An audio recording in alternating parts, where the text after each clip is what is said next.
the moment that we have all been waiting for. We have a chance to now sit down, and all of you will have a chance to engage with one of our greatest leaders of our current time, a man who has led tremendous growth in this country and is an advocate for gender equality, environmental conservation, innovation, and prosperity on this continent. His Excellency, Paul Kagame, President of the Republic of Rwanda. Please join me on stage.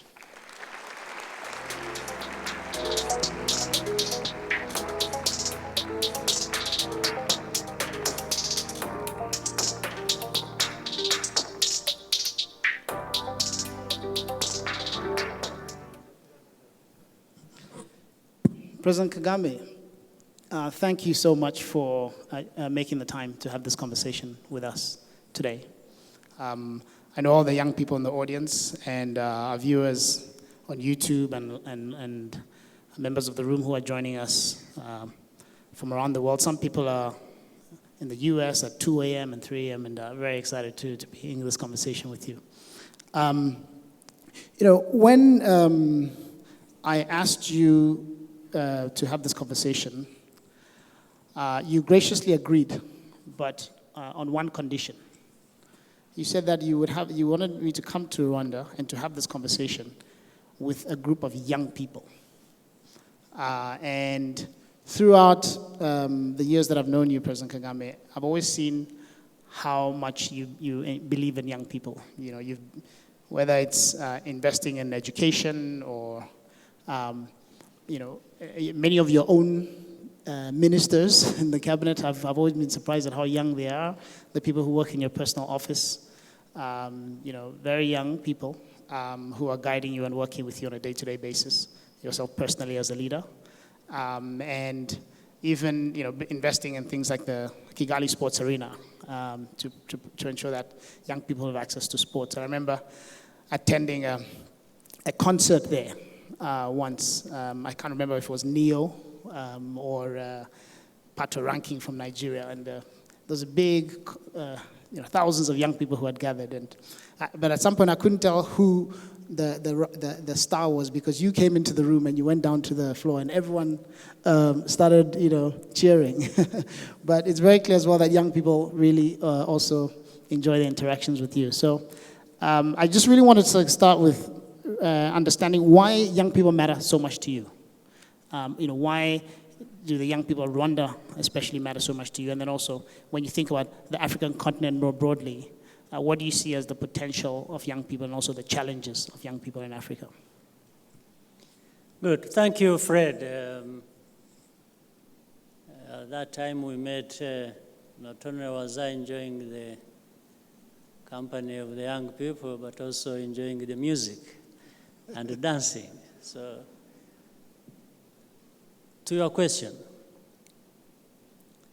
we all, when we are lucky and happy to be living, and we many times live in the moment, we make sense of that moment. But at the same time, there is more sense to be made based on that moment for the future. It's the moment, it's more so the future. And when you're talking about the future, you're talking about those who are going to be in that future or to actually build the future or live those moments of the future. And you necessarily talking about the young people of now. And that also means the life of a country. The country in the future is to be shaped by the very young people of today. So if the thinking goes like that, then that is the sense it makes to be thinking about the young people today, but more so thinking of them for the sake of the future. So that's my thinking. I guess it's the thinking of many people who see the value of the young people and the need to invest in them, and they know they're investing in the future when they're investing in the young people. And just a follow-on question to that, Mr. President, why do you think that, when you go beyond Rwanda and you look at the whole continent, the average age of an African, as I mentioned, is 19. And do you believe that your fellow leaders on the continent and the whether it's leaders in business and leaders in government, what more should we be doing to really open up opportunities for the young people of Africa? Well, every leader, I guess, they do things differently, but for every leader or leaders of a country, there are many different levels. There are things you want to build that form a foundation on which generations will take turns building different things for themselves, for the country, for the population. So in Rwanda, that's where I'm used to things we do here. I'm a participant.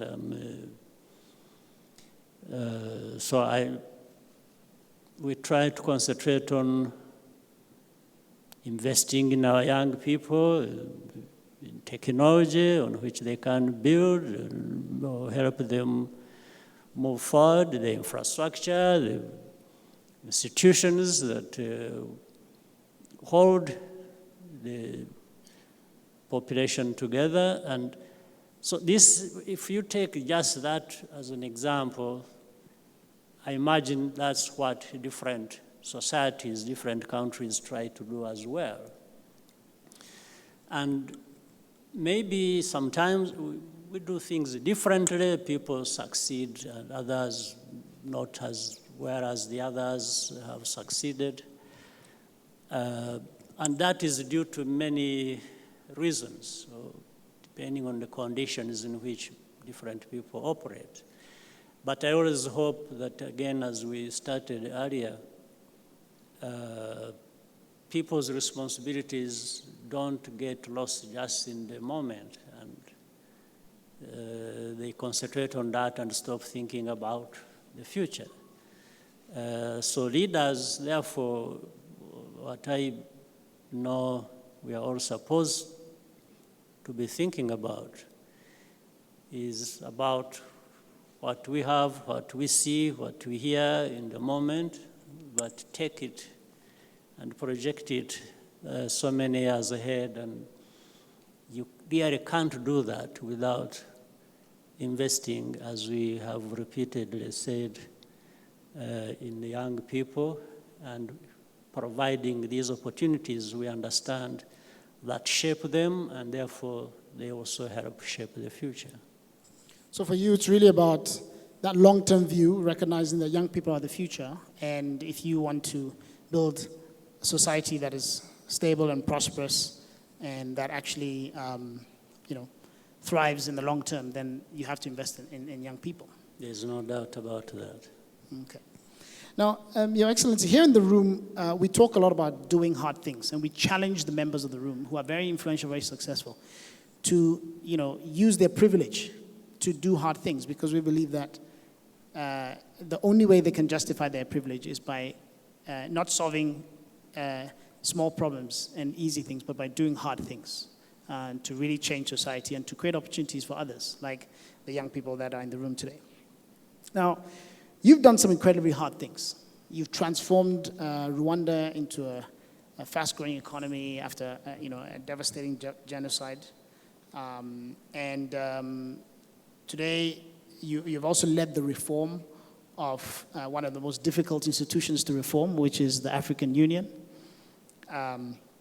Rwanda is now one of the first countries on this continent that is going to be manufacturing its own vaccines. In fact, last week, Tuesday, I interviewed on this very show Dr. Ngozi Okonjo-Iweala from the World Trade Organization, and she was, very passionate and complimentary about the work that you were doing to manufacture vaccines in Rwanda. So these are some of the most difficult things that one could choose to do. And yet you continue to choose to do hard things. Why do you do this time and time again? Do you choose to do some of these very difficult things? Well, to begin with, those hard things must be done, first of all. Somebody has got to do the hard things. Why I would look at myself as one not to be among those doing the hard things, I wouldn't have a good reason, so I do that. But I also want to say, it's not just doing hard things.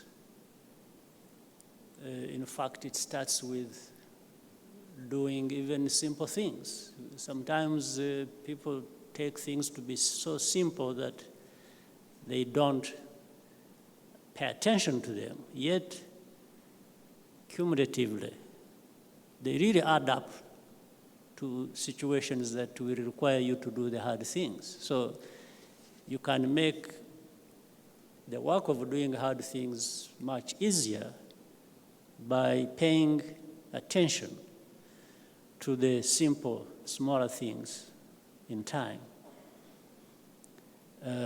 So that the whole movement, I liked the way you called things here, the pathway. The pathway can be very difficult or can be simple, depending on how you paid attention to the simple, the easy, but also the hard things. So it's not just going for the hard things necessarily, but the hard things also have their time, especially like the example you just given. We reach there, and when we look back, at the moment of doing the hard things, you look back and say, well, we've lost time.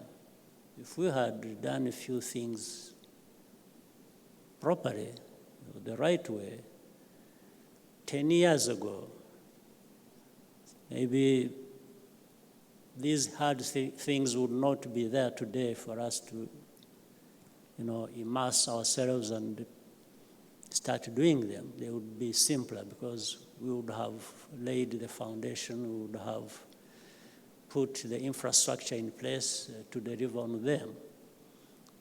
Sometimes they become hard things just because they were not paid attention to in good time. So what you're saying is that on the journey to doing hard things, the destination might be a very difficult thing to imagine, getting to that top of that mountain. But sometimes doing hard things requires doing simple things in the beginning, and it's accumulation of all those simple things. Like the Chinese say, a journey of 1,000 miles begins with one step. Absolutely. Taking those small steps. Can you give us an example of a simple thing that others may have taken for granted, but that you thought was important and that you saw as a key ingredient or as a step towards achieving a much, much more difficult thing? Well, let me give you an example of city of Kigali, where it was 20 years ago and where it is now. Completely different worlds. So when you look at the city now, the infrastructure, the cleanliness, the traffic lights,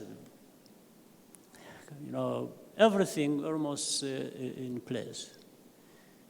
You would say doing this thing was very hard, right? But the journey started 20 years ago. And starting with what you can do, just do it right. I remember having a discussion with fellow cabinet members when this whole thing about keeping our environment clean and sustainable. And the beginning of the conversation was,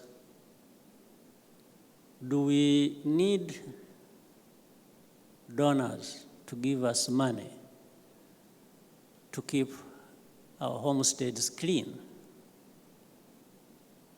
to even ourselves as tidy and safe and healthy as we can? There are things we can do. We don't have to wait for somebody to come and hand us to us the means to do that, because we have the means within ourselves. So I said, why don't we do what we can at this moment? Why don't we just, pick the litter and put that in the right place where they belong in. And then with the time, as the economy grows and does fine, as the revenues grow and so on, and of course as donors, donate to us what they can and usually do, then we shall, from these means acquired, start investing in the things we weren't able to do because we had no means for that. So the simple things, therefore, that looks simple. For a light moment, I will say, sometimes when that exercise started, I would be driving in the city. When I saw the litter around, plastic bags, paper thrown all over, I would literally, stop my car, convoy, and that tended to also stop the traffic.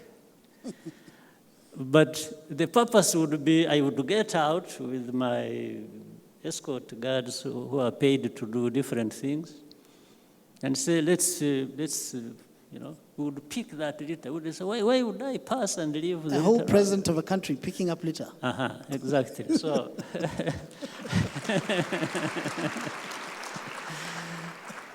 but that has an effect. One, even starting with my entourage, they started thinking, we shouldn't leave this whole thing here. First of all, why do people go throwing litter around? And same time, the traffic that has come to a halt, because I think they would even start saying, what is this man up to? What's wrong with him? When they see me do that, they start thinking about it. They say, why would, as you said, why would the president stop and do this? And then next you say, maybe I should also not just pass by this and do that. So these are simple things. You don't need to pay a lot of money. You don't need to be paid a lot of money to do that, to just, this is a simple thing. But that in a combination now with the investments that are to be made ahead now for the hard things to happen, you see, one thing leads to another, but they also are complementary. If you waited to go for the big thing and the hard thing, and then you leave these small things here and there without paying attention to them, then you probably miss the point, and in the end you don't arrive at the good results you want. So you've touched on a few things. You're talking about the importance of leading by example, you getting out of the car yourself and picking up the litter. You're talking about self-reliance as well. Not waiting for donors to give you the funding so you can clean up the streets. Get going. And then that, also you talked about, you also touched on what that does to the psyche, and then also in terms of the work ethic that it creates and the standards that you set to say that it's important enough to keep our streets clean. And therefore, this sets a high aspiration for the country, and then people then want to do more. And it is important enough for the president to get out of the car and pick. So if he can do it, you have no excuse to not do it yourself. Excellent. Now, Mr. President, you make a lot of unconventional decisions. For example, Rwanda was the first country, I think, in the world to allow blood delivery by drone with zipline.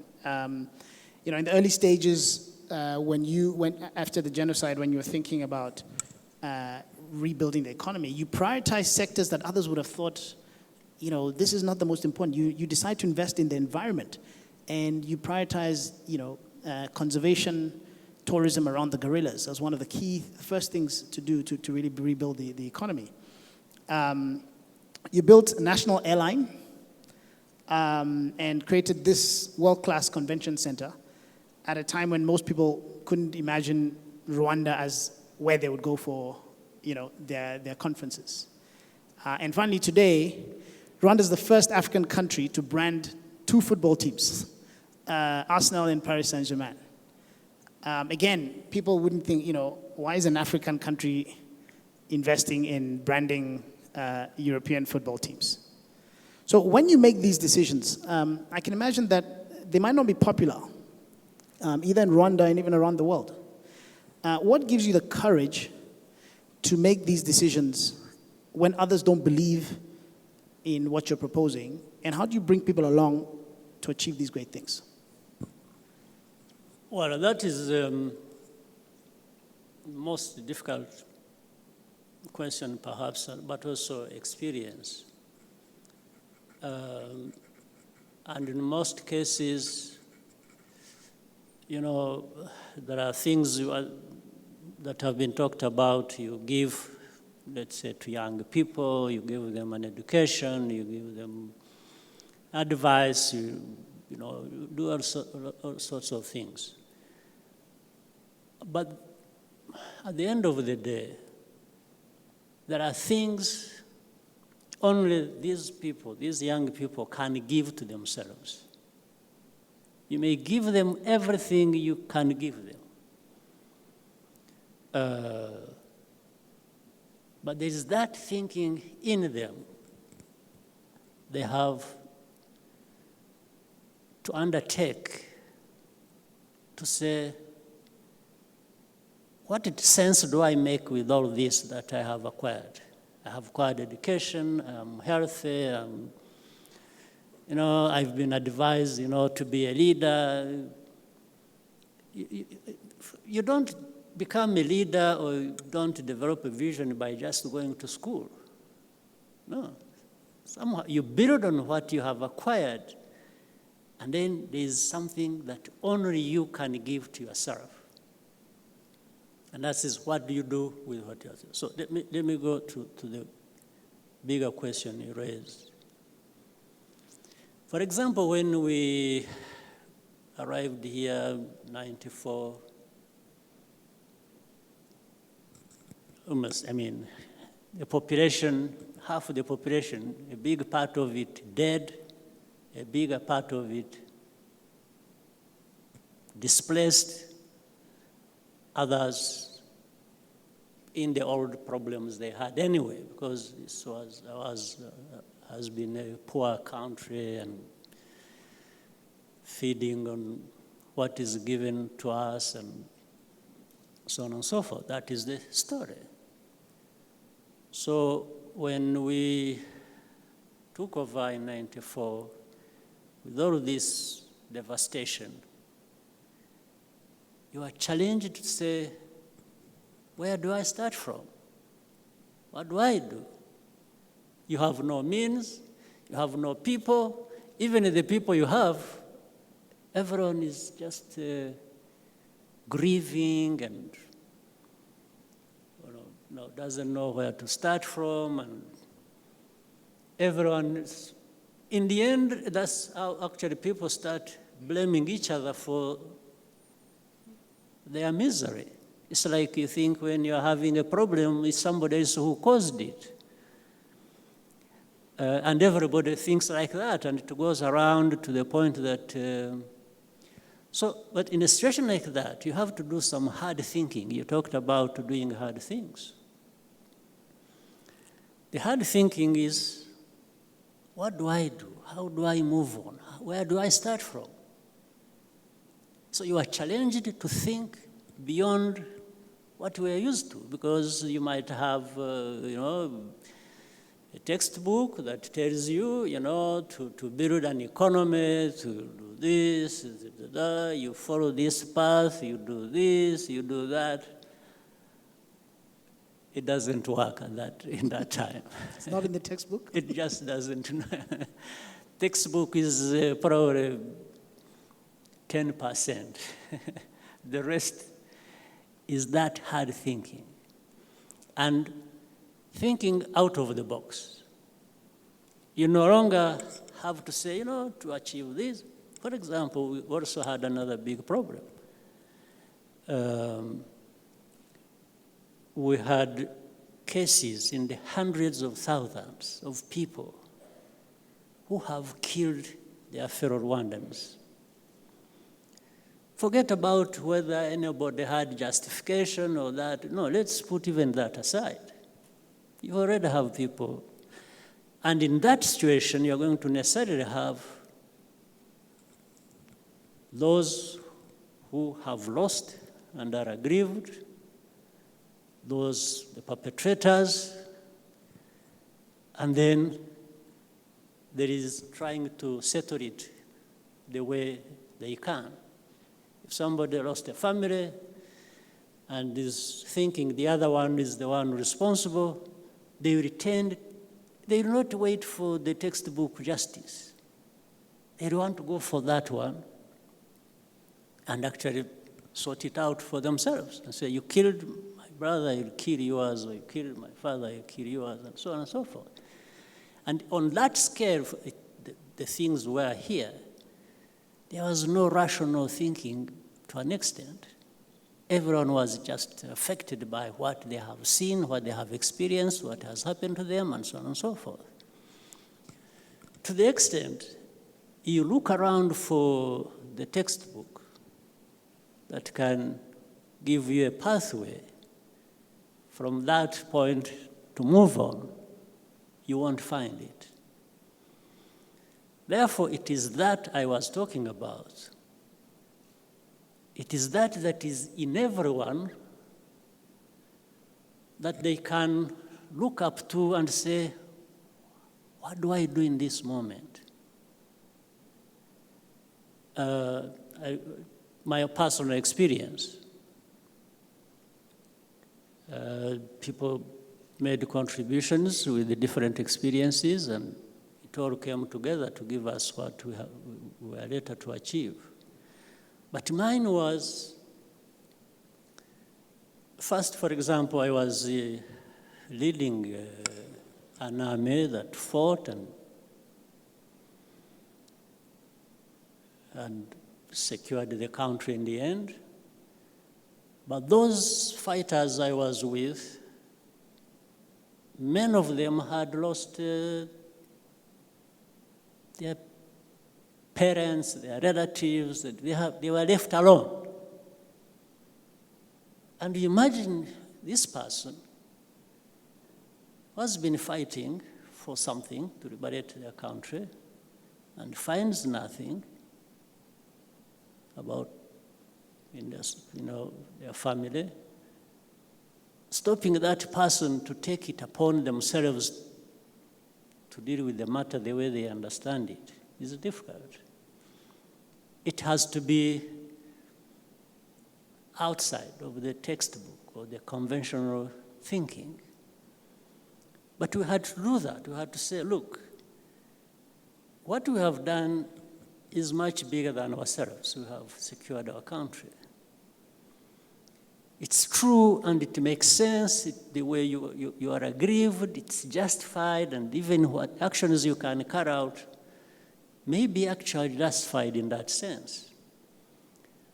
But if we allowed ourselves to be carried away and do that, which we think and which might be justified, what is going to be the end? It's just going to create a cycle of violence that will actually even consume the lives of those who are still living, all of us. So we've got to create a starting point, and the starting point is, let's try and live with our pain and manage it, and then create space for a movement forward,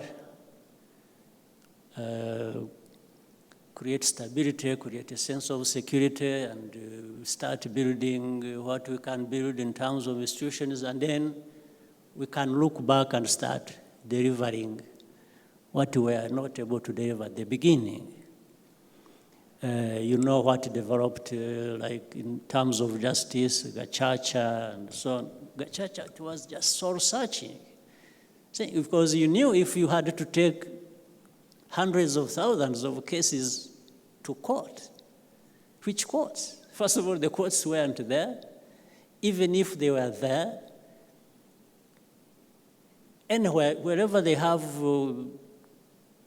working courts and a lot of capacity, even if you said, please come and help me try these cases, they would not manage. It would take hundreds of years to do that. But we can't wait for hundreds of years to live our lives of the moment. So we had to keep finding ways out of the conventional methods that we know, so that's really how we were more or less, other than even the fact that originally we set out to liberate our country. Therefore, we had a mission we understood very well, and we knew it had a lot of problems, but not as difficult or as many problems as we later on came to meet. So using that background and at the same time challenging ourselves to how we can deal with new situations that we cannot find examples of anywhere to address, and that we ourselves were the ones to deal with that.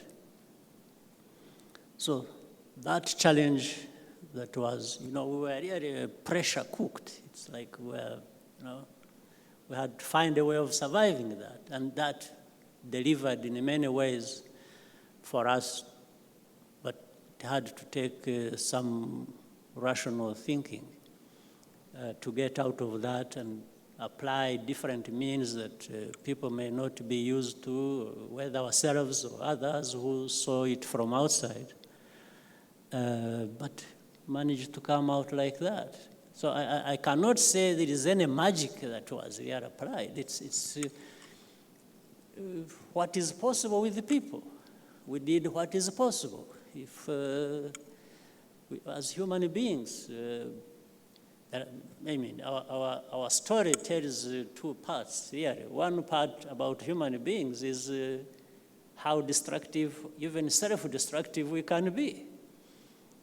But on the other side, part of our story, which is one we are living today and interesting, is also how human beings can reach within themselves to do the very things that in the end may look like a miracle. So it's all human beings. It's all within us, and it depends on, this is why I'm saying you probably don't go to school anywhere for it, but we have it within us. And where we go to school and the education we get, of course, can be helpful. It informs you more, better, but there is that part that only we and others can do for themselves. So you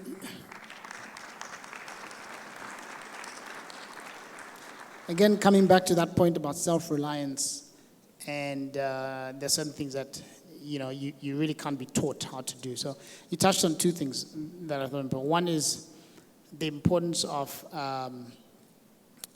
really learning by doing, right? Because one of the things that we share with our young leaders at African Leadership Academy and African Leadership University, that to effectively develop yourself as a leader, only 10% of the skills can be learned in the classroom.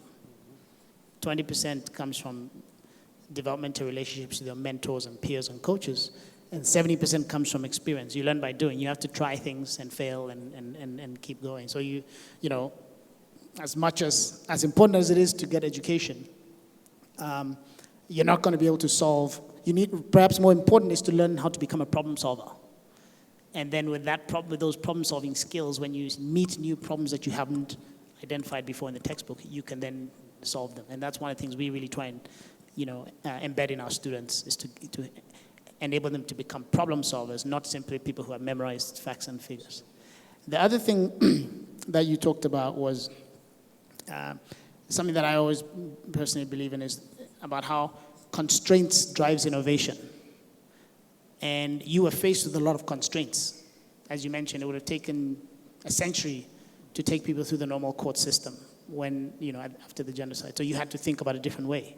You didn't have many resources to develop the country, so you had to think a different way. And so, in theory, Africa, therefore, should be the most innovative continent in the world, because we have a lot of constraints, and it forces you to reimagine and to rethink. You can't do things a conventional way when you have all these constraints. You have to reimagine and reinvent. Absolutely. And that's what you've done. Yeah, absolutely. So my last question before we take a break. So in other words, just a small thing before we leave that, to add what you say. The young people here, one thing you can learn, as a person, first, before you go to another for help, make sure you have challenged yourself enough as to how much you can do for yourself. For yourself. Then, after that, you can reach out to a friend and say, but if you do it the other way around, it doesn't work well. If every time it's a problem, Fred, help me, that's a big problem. But I will definitely come. But I will definitely come to Fred when I have really tried and convinced myself that probably I need help. Then it's right. It's okay to go for help. Mm-hmm. Yes. People help those who help themselves. Oh, yes. Yeah. So get started. I hope you're listening, young people in the room. So my last question before we go for a break. Here in the room, we're an African organization, but we have global plans. And the reason we're building a global network is because we believe that it's important for these African talent that we're developing to be able to access global capital when they start their businesses, and to be able to access global markets, if they're trying to export and so forth. And also one thing that COVID has made possible is that now it's possible to work globally without the brain drain. You can be sitting in Rwanda as a software engineer working for Siemens in Germany. You can be a designer in Nigeria working for Zara in Spain. And today, COVID has actually made companies a lot more open to hiring talent around the world. So we thought that we need to build a global platform and let the world know that we have top talent in that platform.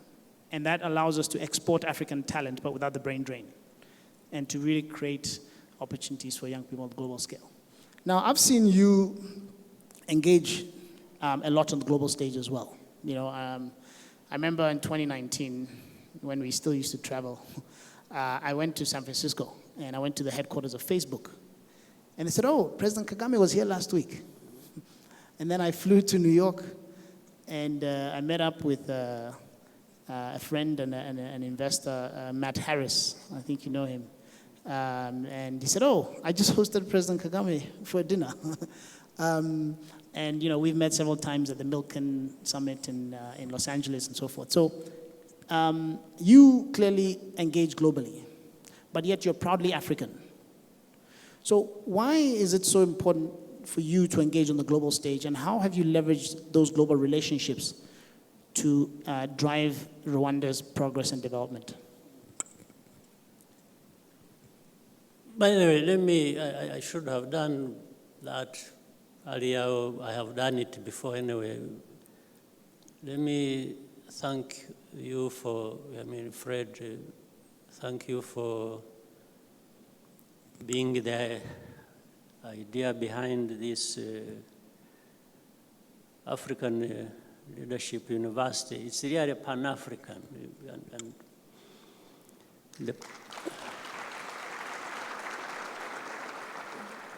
And it also gives us pride to be one of the hosts of the and thank you for African your support. Leadership University. So, you see, there is a lot of work to do here in Africa. But it's always going to serve us well if we move not only in the right direction, but move properly, in the right manner. The right manner, I mean, is there are things we need to address here in Africa ourselves. We have the talent, the young people, the numbers speak for themselves. In comparison, you say Italia with the rest of the world. So we have to be organized. We need to get organized. How do we, therefore, if we have the talent, if we have the young people, such a huge population, how do we get them organized in order to, for them, gain from the opportunities available and develop, but also maximize on that talent pool and how we can tap into it ourselves for the African benefit. But then from there, now, it's not just start with Africa and end with Africa. Africa is part of the world. There are things other parts of the world have that we need, either because we don't have them, or not even, or because we need them to develop ourselves to the levels where others are. So, therefore, how we get linked to the rest of the world is important. And that's how what you referred to has been happening. Not only am I trying to contribute to having the Rwandan talent pool, the African talent pool, develop with what we have, what we can put in place at that moment, or what is available to us.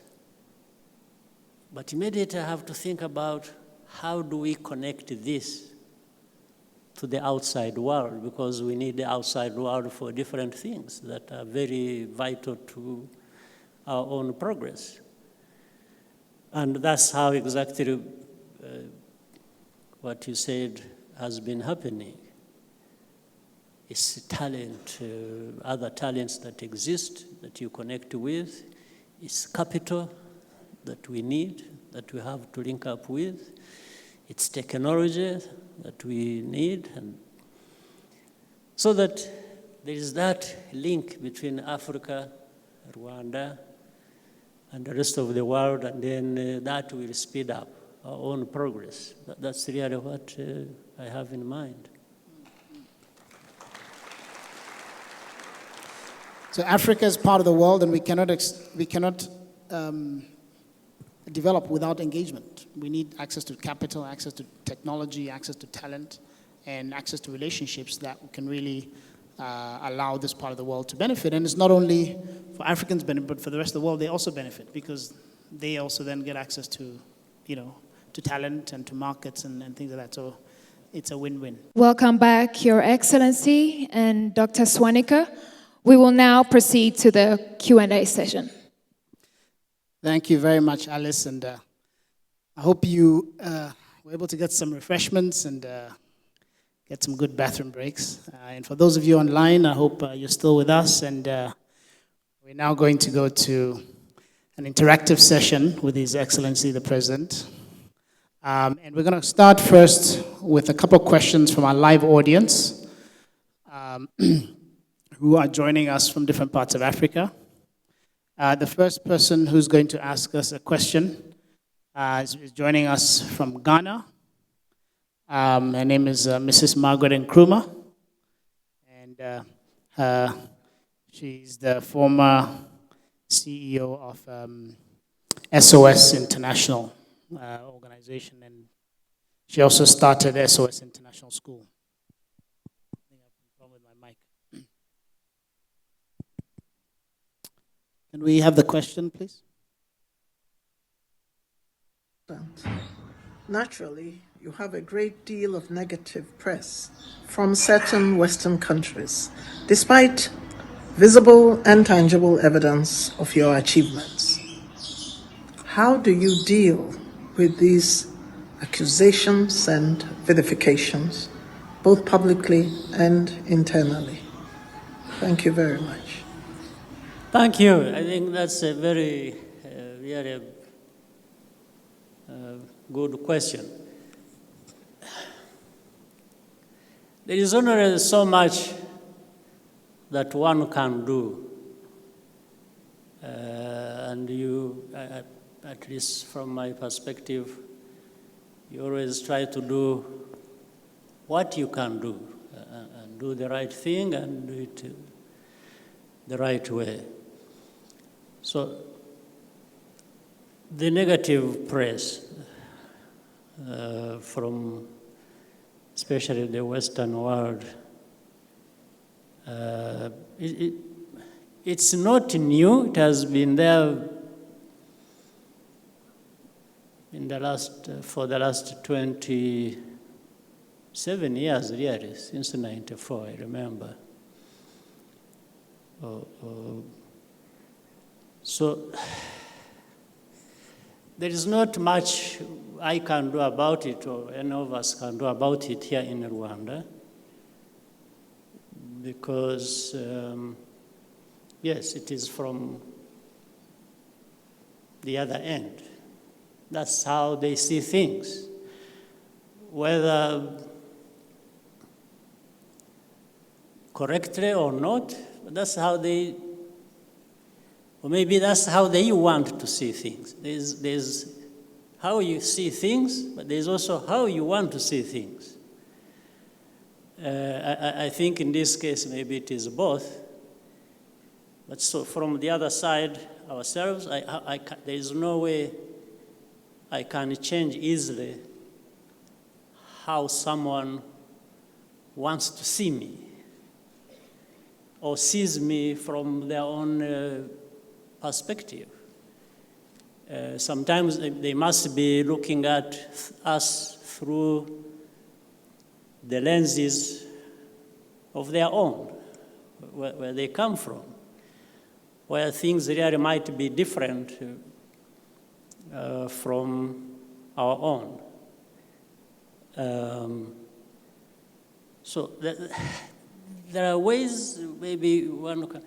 The first thing that comes to my mind, what needs, what we can do in Rwanda, is take stock of what the press is saying. and try to analyze it and say, well, is this thing right about us? Or maybe it's wrong. Or does it have a basis? Or maybe you may learn something and it may help you to correct something you can correct. If you really discover maybe they make sense. So that's where we concentrate. First, what we do in Rwanda and what we've tried to do for so many years now is really our business.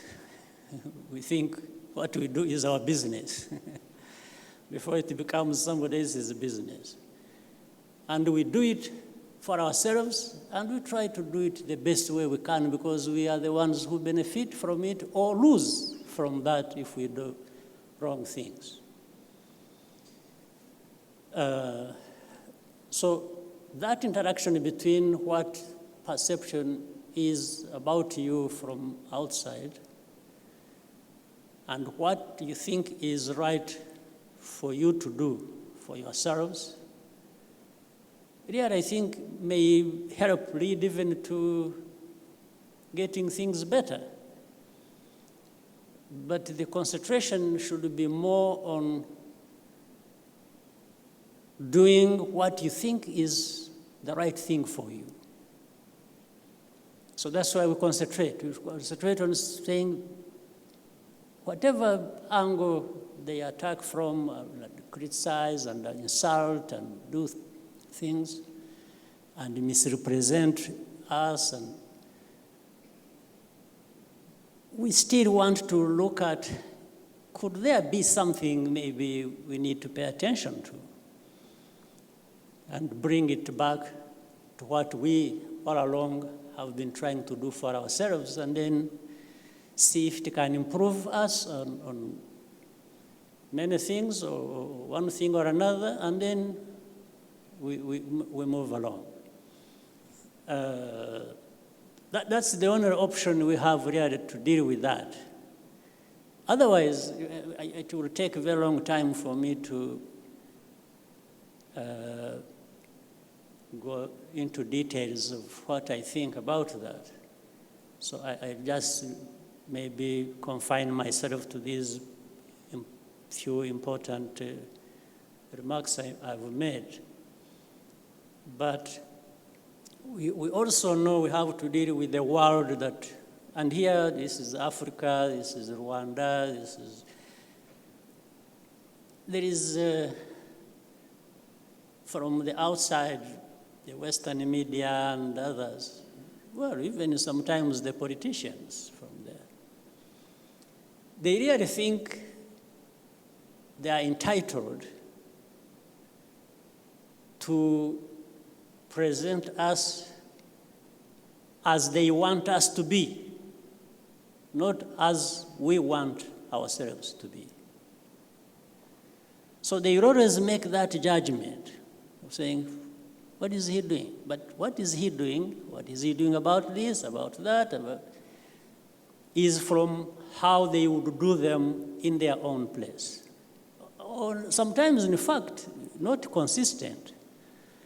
Sometimes they may criticize you for doing what they do just because they think you are actually not entitled to doing that. You can't do that. That's not for you. It's for us. So there is this back and forth that goes on forever.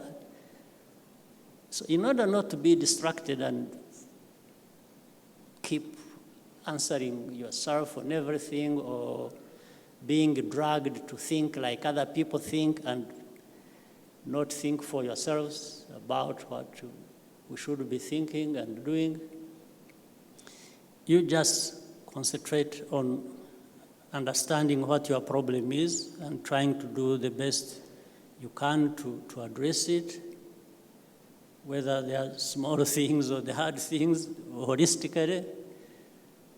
But keep hearing, listening, and learning And learning may be one thing or two, and it doesn't matter it doesn't matter to want to do any harm for people to listen and say, oh, does this really merit criticism? Does it?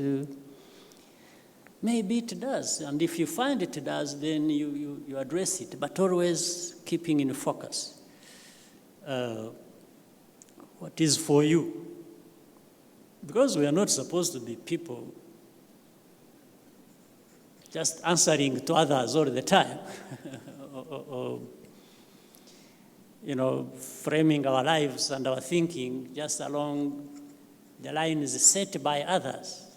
No, that's not for me. That's not for Rwandans. I think that's.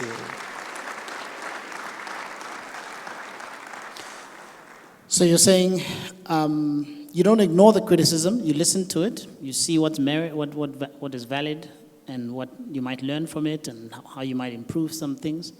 But then you're also very capable of, separating that from criticism that maybe you don't feel is unjustified, and you also have your own standards and your own, and one of the things that I love as well is very often the spirit of agaciro that you talk about here in Rwanda,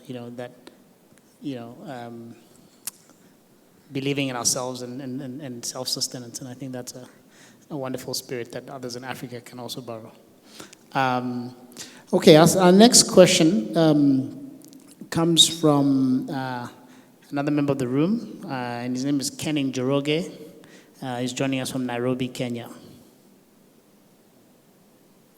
Good afternoon, Mr. President. My name is Ken Njoroge. I'm an entrepreneur based in Nairobi, Kenya. Over the last 18 years, I co-founded and built a fintech company that expanded across Africa. We have 18 offices across Africa, serving 35 countries. We employ about 450 people. About 90% of them are young people between 25 and 30. We've been a proud member of the room and a good partner to the AL group. We sponsored 6 students throughout the university program. Recently, we took another 6 in a graduate management program. The plan is to hire about 6 to 10 ALU students from the different campuses, Mauritius and the campus in Kigali. I have been a fan and a big follower of your leadership journey over the last 3 decades, from the early days of the liberation struggle to the current social and economic transformation of Rwanda. When I look at that journey, I see hope for the continent. And my question to you, Your Excellency, is what will Africa and Africans need to do over the next 2, 3, or 4 decades to be able to mirror the kind of growth and transformation that Rwanda has, for Africa to earn its place in the global stage? Thank you, sir. Well, thank you for your remarks. And first, the conversation that we have had here was about different growth paths we see in Africa or can take in different parts of our continent. And so I guess the problems of Africa, Rwanda, and where we have come from, we need, one, to understand that business should not be as usual. And we must, because there are comparisons to make. You look back in history, and then where we were 40 years ago, now we are talking about 40 years ahead, and see where others were at that time that were maybe equivalent in terms of the standing in socio-economic development. The last 40 years, we found those who were like different parts of our continent have moved ahead so many times and left our continent, our countries of the continent behind. Or even where we were at that time, we have declined instead of. At the same time, like Njoroge again, like he has just explained what he's doing, what he's able to do, and that means we actually can do certain things. We are able to do a number of things that contribute to raising our economies to the social economic development to a much higher level than where we are now. So maybe we need to be a little bit better organized on our continent and be deliberate and treat what we are doing with a sense of urgency, that there is a serious problem we have to address, not just for individuals. Individuals on our continent, many of them solve their problems. They are well-to-do, they've been educated, they do business, they're entrepreneurs, they're innovators. So at individual levels, we are doing fine. No, but here we are talking about now, well, but that's also a small number.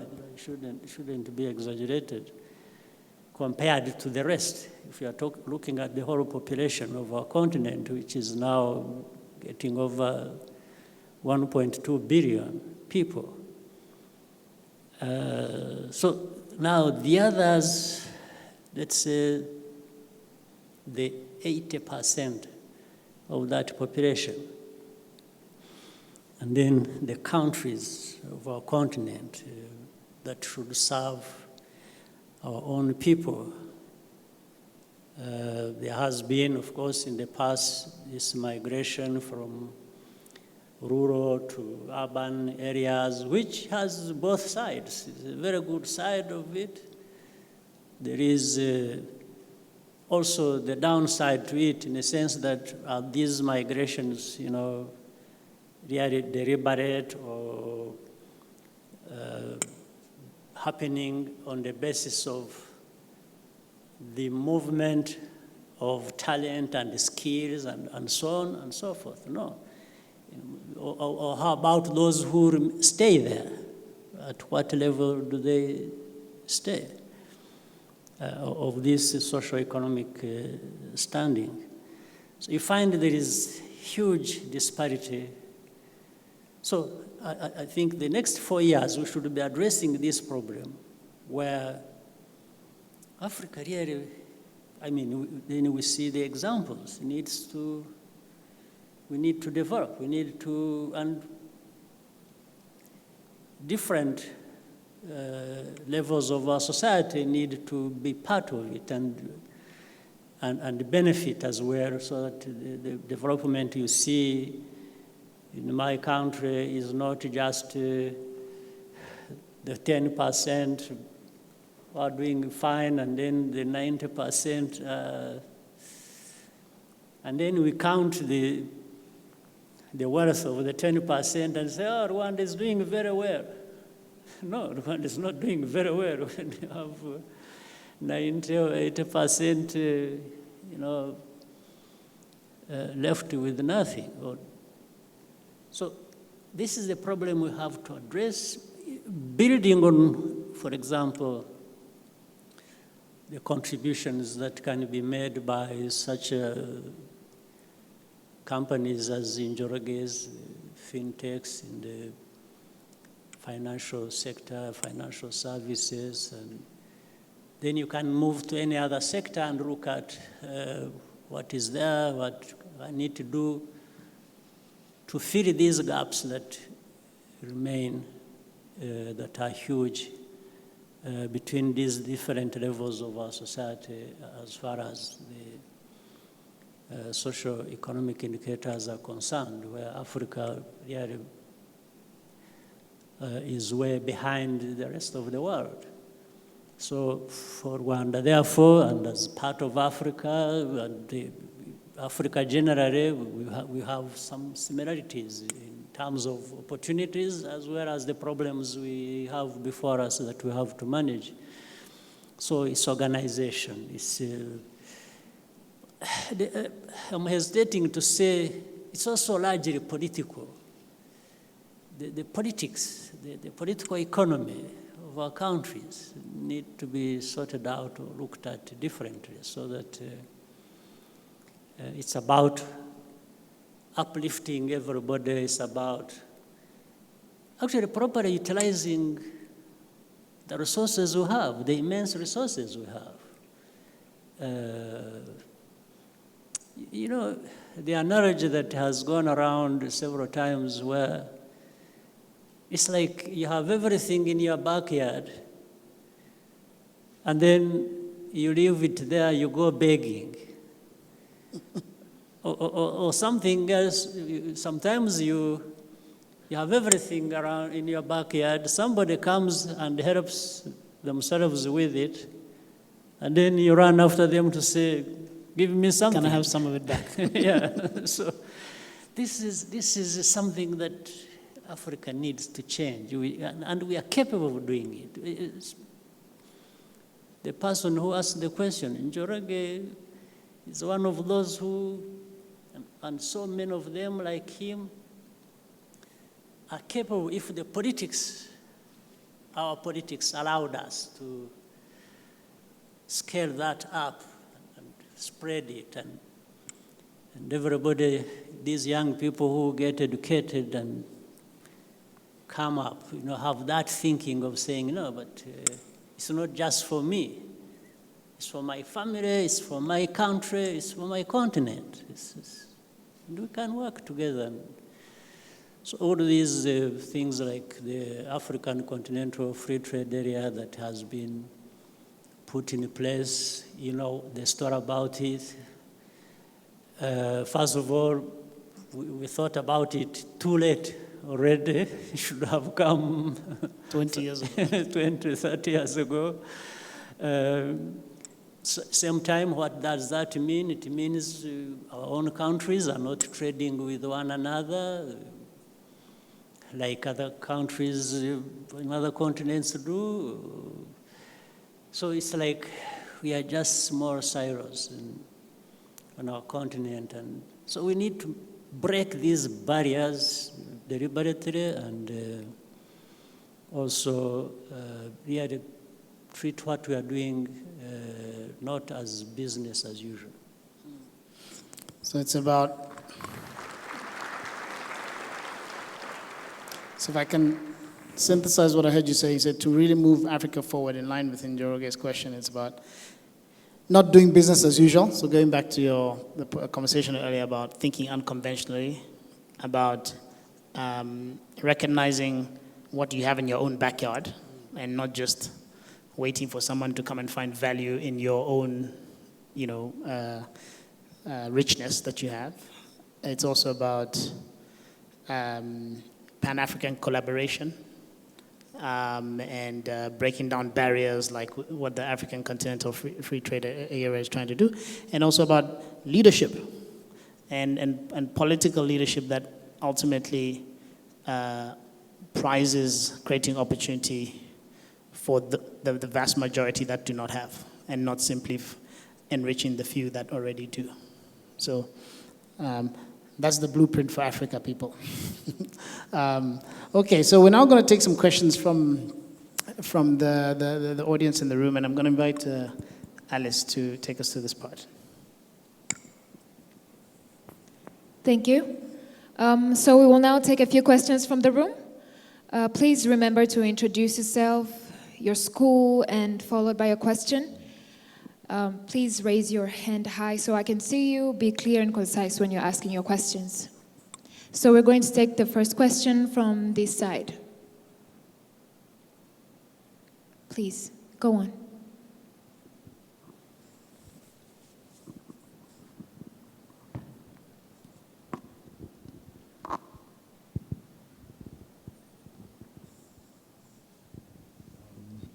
Good afternoon again, Your Excellency. My name is Joel Twagireyezu, and I'm from the African Leadership University. pursuing international business and trade in my third year. My question goes, after the Liberation War in 1994, you had a mindset of saying, let's work together, let's put aside vengeance, and you had to also work with people who were in the government of the overseer of the genocide against the Tutsi in 1994. So I wanted to know, what was the mindset as one of the person who were affected directly or indirectly by the genocide against the Tutsi in 1994? Yeah, well, in that case, we had to sort of put aside a little bit our personal grievances that actually rose to the national level because there were so many involved. But for a reason of reality, that there is nothing you could do at that moment or even any other moment to reverse what happened. You could only manage it and try to come out fine in the circumstances, but you couldn't, as a country, we are not going to be able to recover what we lost. We lost people, and there was no way of returning them. So, one, you have to think about how to manage that. The second, you also have to find a way of managing the future. And more importantly, the future. Those who are still alive and those who will be there tomorrow and the country and so on and so forth. So where we had to start from was to try and hold the country together. In fact, at one time we had a mixture, even in the government, as you mentioned, where even in the government there were people who also sympathized with even the perpetrators of that genocide, or even who were being accused, actually, but we were looking for evidence. Some people were being accused of actually having participated, but they were sitting in a cabinet. So you see here, you try to transcend almost this impossibility of saying, how? But this man is a killer. He's suspected to be a killer. Or there are signs that, how do you have him in a cabinet? The answer quietly in one's mind is, yeah, you have such a people in the cabinet at that moment so that you can secure the future. You remember one time on these commemoration days, a young woman asked me a very touching and maybe complicated question when she asked me publicly and said, President, it's like, why do you keep burdening the survivors with this weight of reconciliation so that the country moves on? In other words, she was telling me, actually, every burden about that is just loaded onto us, which I thought was true, which is true. So I wasn't really so much prepared for that question in that moment. It's like, why? You are always telling us, forgive, do what, and that. So it's like everything happened to us, but you still come to us and say, please allow us to move on. So I anyway quickly thought, it almost caught me unawares.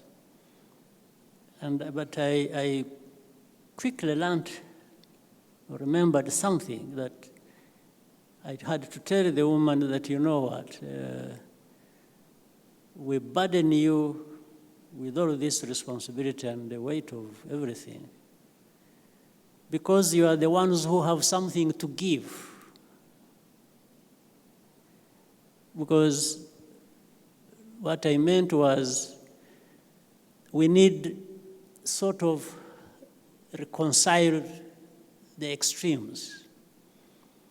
Is the extreme of the victims who suffered to the extreme, and then there's the side of the perpetrators, the extremity of what they actually did. I said, the only person I can turn to and go to and say, please, forgive, and ask for forgiveness or to give the other forgiveness, is the victim. I can't go to the perpetrator and say what? If you went to the perpetrator, what do you ask him to do? Just say, oh, don't kill again next time, you see. No, this is not an issue to beg from somebody. Just if you were thinking of doing it again, you need to be put in the right place. So, therefore, the burden ended up being on the side of the victims because they are the ones who had something to offer, to give to society, and that is something very difficult, to go beyond your pain and provide something that can help address the stability of our country for the future. For the perpetrators, there is little or nothing to be able to, you can't just go begging them to be better citizens next time. No, that's not. So, what was on our mind were all these things, the complexities of our society, of what happened, and how to get out of it. So one way was to have these people represented even in the cabinet. Yes, and say, okay. And then allow time, to deliver also on some of the means and the capacities to be able to address the many grievances we couldn't address because we do not have means or institutions to take care of that. So that's what happened.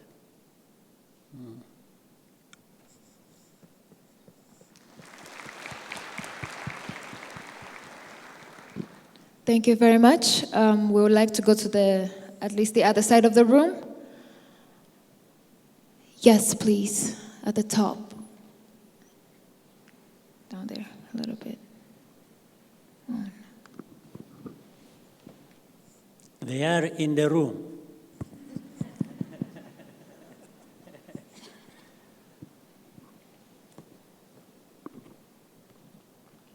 Your Excellency, the President of the Republic of Rwanda, I'm Ronald Mugabo, a student in Level 4 pursuing law. I'm currently the Guild President of University of Rwanda Way Campus and the Guild President of University of Rwanda.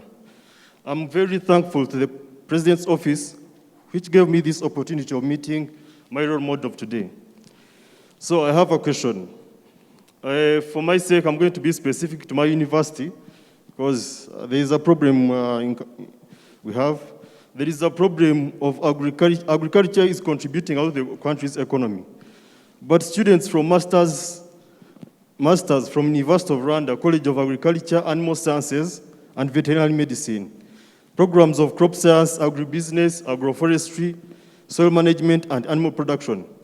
After being enrolled to master's programs, they are facing a problem of lack of tuition fees and living allowance from 2009.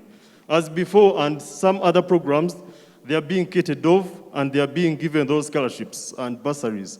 So, Your Excellency, we request, if it would be possible, you can take part in that situation and you see if those students can be facilitated also. The other question we have, when encountering, there is a problem of these new campuses you're having. There is Rusizi campus. Thank you very much. Can we just have one question? You Okay, can thanks answer a that lot. one first. Thank you. Anyway,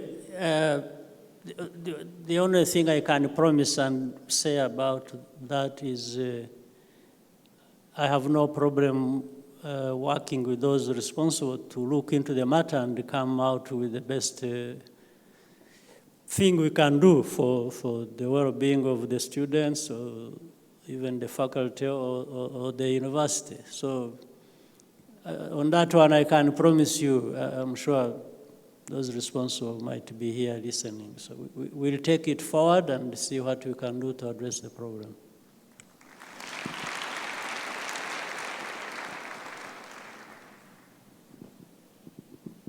Thank you very much.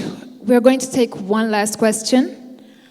Yes, lady at the back, please.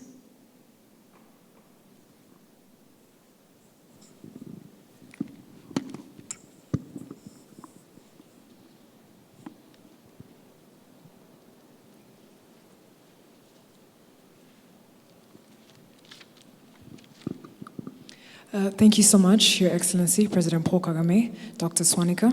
My name is Martina Abera Kawagambe. I'm currently a third-year student at the African Leadership University pursuing global challenges. In 1994, after the liberation struggle in Rwanda, a lot of people were scared, those inside the country and outside the country, and they were expecting a lot of chaos and havoc. But that was not the case. This country saw and experienced reconciliation and were given and provided hope for a better tomorrow. Now, currently, in this African continent, different countries are experiencing coups and chaotic changes or shifts in their leadership or governments. Now, my question goes to you, Your Excellency, President Paul Kagame. I would like to ask you, what is the ingredient for a smooth transition that leads to a positive transformation that is also inclusive? Thank you.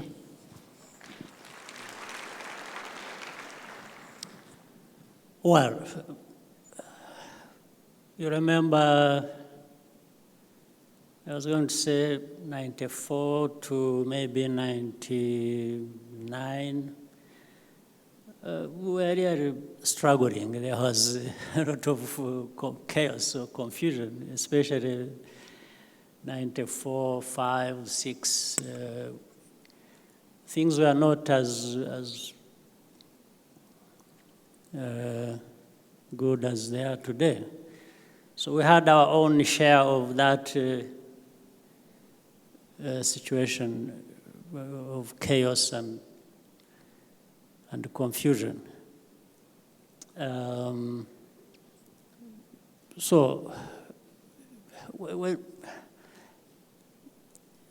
world sometimes, and we keep seeing this everywhere, and we keep saying it, or people keep talking about learning lessons. This is something that is common everywhere in the world. They say, we learn from lessons, learning lessons. It is the UN, it's the country X, you learn lessons. Actually, the world and the countries don't learn lessons. They just end up, and you wonder why. Even in our situation, in Rwanda, the world said, Rwanda imploded and, genocide, chaos, and so on. And you had the UN here, and you had other people, even countries from outside. But still, bad things happened. Terrible things happened. They happened at the time they were here, from the beginning, the terrible things, or problems of managing the chaos continued, and the countries were here. And then every time there is that discussion, for sometimes academic debate purposes, wherever they say, lessons from here, lessons from Rwanda about this. But these lessons don't serve anyone, it seems, because people just end up. So we learned our lessons. There's no question about it. Maybe enough, maybe not enough, but what we learned was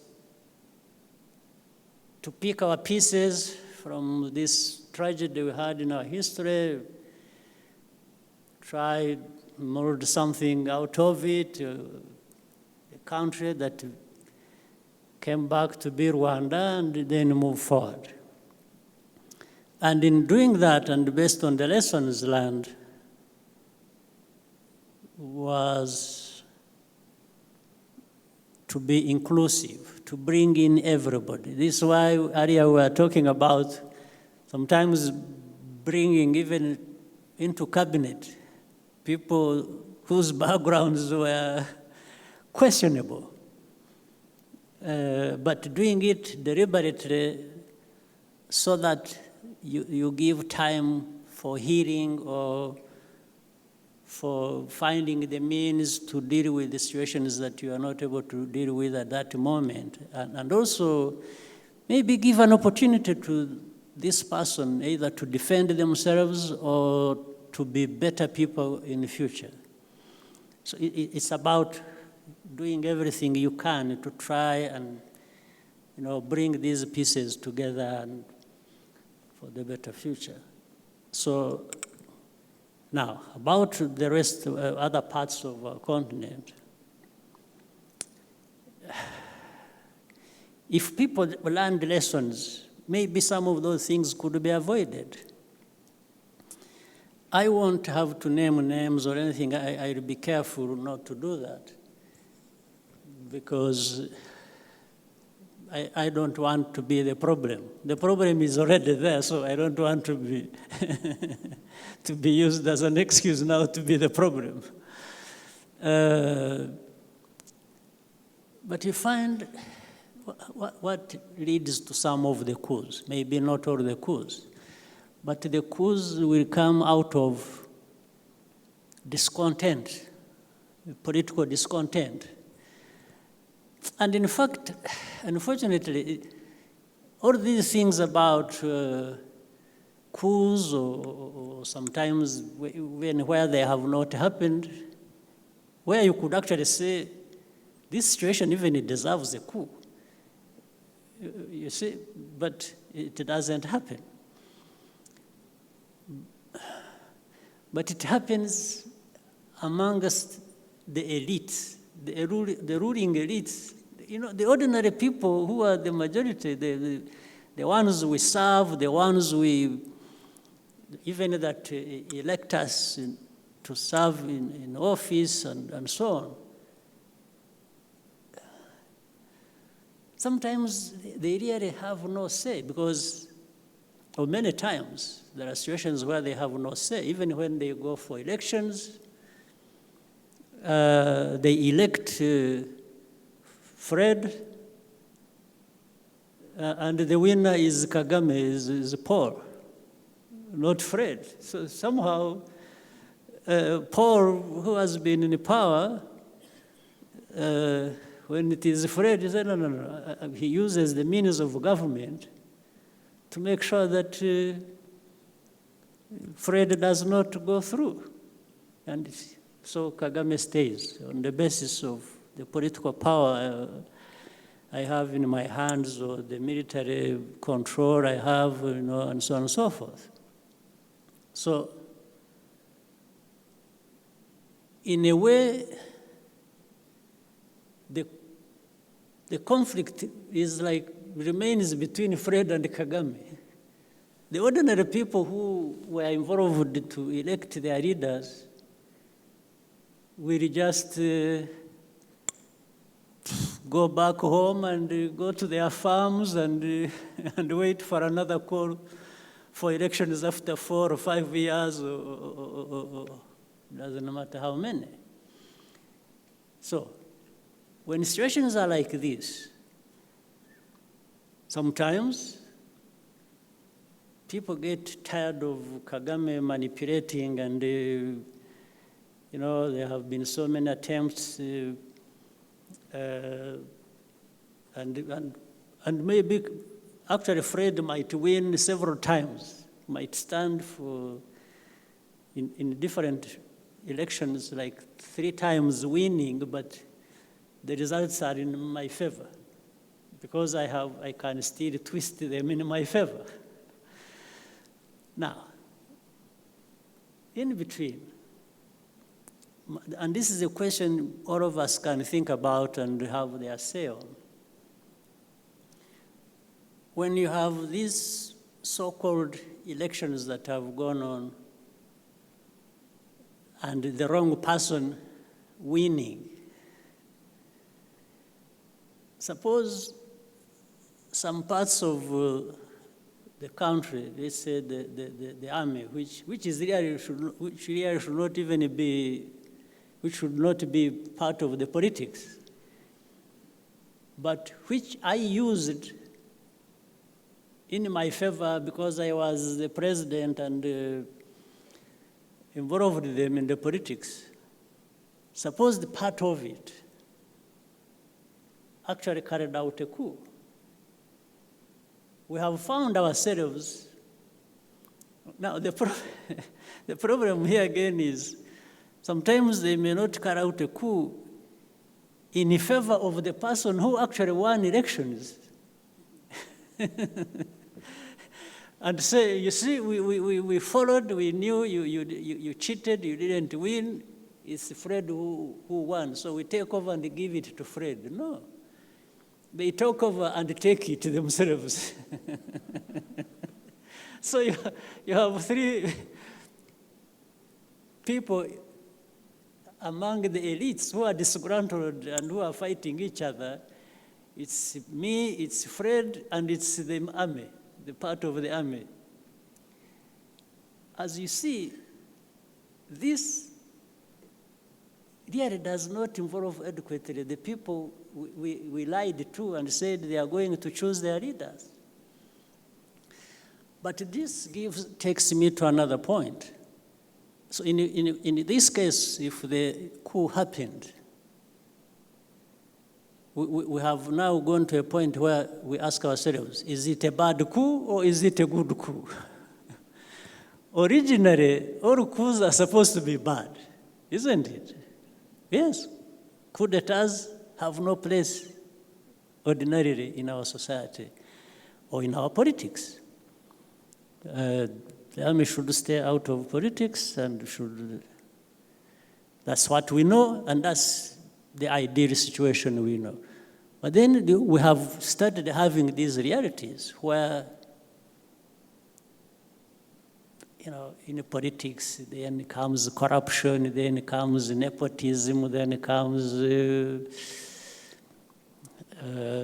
all kinds of things.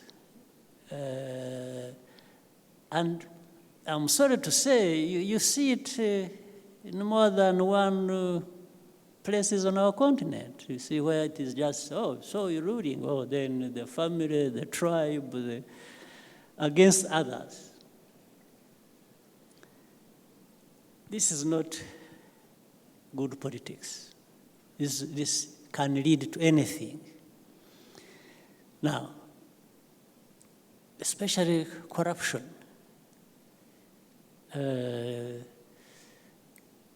So this is where now these people are going through to carry out coups. And in the end, you get confused when you say, in that place there was a coup. Then deep in your heart, you can say, well, I saw it coming. Because you saw what maybe the leaders were doing. But otherwise, leaders supposed to have been elected leaders who should not be touched. But because of these realities on the ground and the things as they developed and maybe the mistakes they made, and the tribes and the corruption and all kinds of things, one or the other happens. And then the rest of the world is, And it's when we say, no, this coup should not be there, should not have been there, so everybody out and so on and so forth. Well, the reality is increasingly turning out to be different. Sometimes the people with the Fred now get an opportunity and say, no, but what are you talking about? Maybe these coup makers are okay, because after all, even the one who has been there, you are saying the coup has been carried against him, is not the one we elected. We elected Fred. So they will go out on the street celebrating, right? So it throws everything in turmoil, in chaos. Even people start saying, yeah, but what are the people saying? People are saying, yeah, they are happy with this. Even if you say the coup makers making a coup is bad, but there is an argument. People will say, no, but these are bad, but the ones they removed are worse. So which way do you go? You just go for the bad or for these ones who are worse? So this is what it's a problem that really needs to be looked at critically. Yes? Because if I'm going to entrench myself, no matter what people say, if I lose and Fred is the winner and I say, no, I am the winner, then you start losing the legitimacy. There's no question about it. And if a coup happened, then people will say, so be it. Of course, you know, we are very polite when it comes to that, or diplomatic, I don't know what to call it. Nobody will really come out and say, this coup was justified. They always say, no, you see, you know, what is the African Union saying? What is so-and-so saying? And nobody will say anything. So that's where we end. So, my friend, the question is as loaded as you can have it. It's very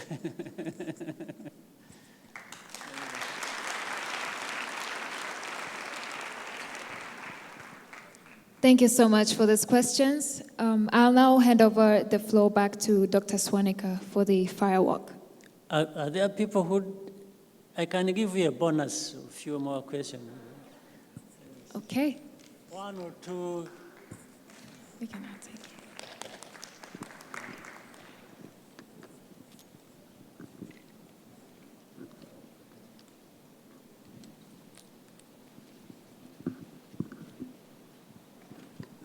Thank you, Your Excellency.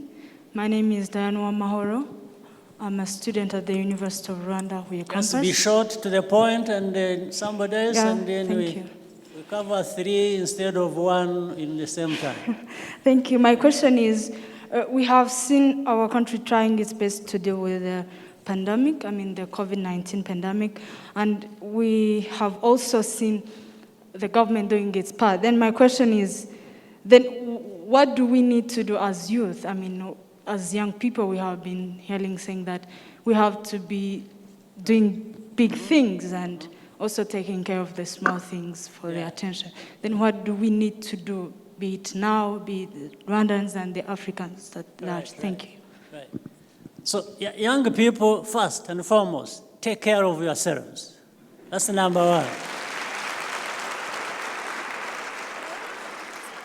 As much as you can. Like you are putting on the mask and, keep your hands clean, don't go into congested areas. I know you have given up being in nightclubs or other places. So keep trying. Especially for us, we have to even take care of ourselves more than others, because while others are vaccinating, we have in most cases been left without vaccination. So the vaccine has its own protection it gives to people. So that one we have lacked largely. So we use all other methods science tells us to try and protect ourselves. So please start with that. The second is, ourselves really means each other. Don't don't protect yourself and think it ends there. No. Protect the one next to you as well. That's what putting on the mask means. In fact, it's not just protecting yourself, it's also protecting the other one next to you. So once the message is clear, the understanding of what we need to do in this problematic situation of a pandemic like this, is what you have to do to protect yourself, is what you at the same time protect others, then contribute to, for example, when there are lockdowns, when there are this, when there's working from home, yes, quickly learn how to work from home and as productively as if you physically went to, or in person to the office or to other place of work. So there are these limits that are set.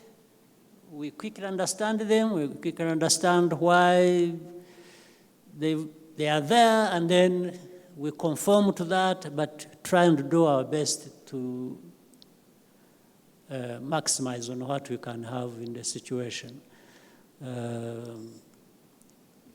So always being proactive and responsive, and when we happily get a vaccine, to vaccinate people, you should be one to go in front of the line and be vaccinated if the vaccine has well, I'm not going to preach to anyone, but there are people who start having ideas,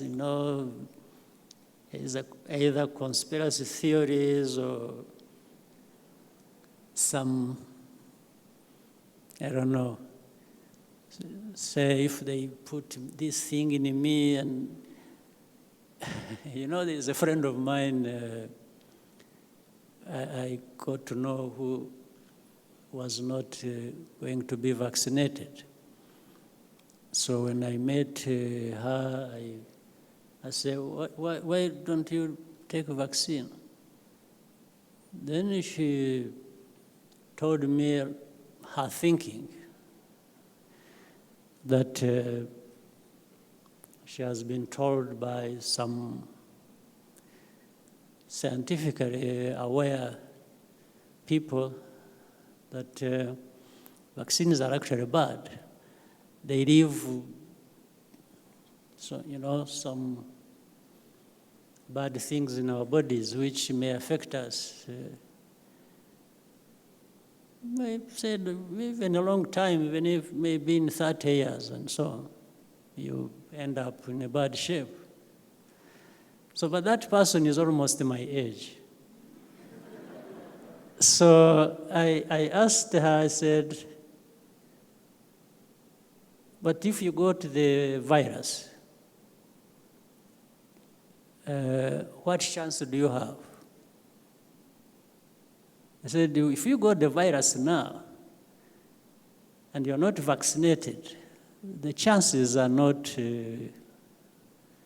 plenty. I said, while if you got vaccinated, like me now, you're telling me I have 30 years to worry about the problem.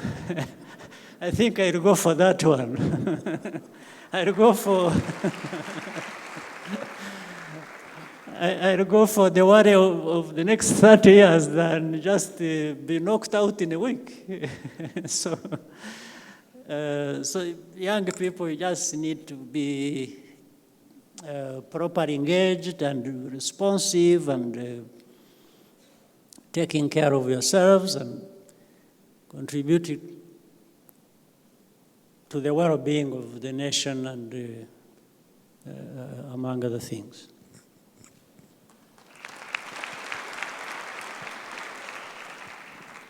We'll go to the other side of the room, please. My name is James Abrahams. I'm a Kenyan from Kigali Independent University. My question is touching on the integration in East Africa, basically, and the promulgation of the African Continental Free Trade Area. As young people here today, we are gathered to get your knowledge on this. And in your experience as the former chair for the East African community, what are some of the areas in which we are not performing to the best of our ability that can help us integrate better and do trade with each other? Basically, yes. Thank you. Yeah. Good.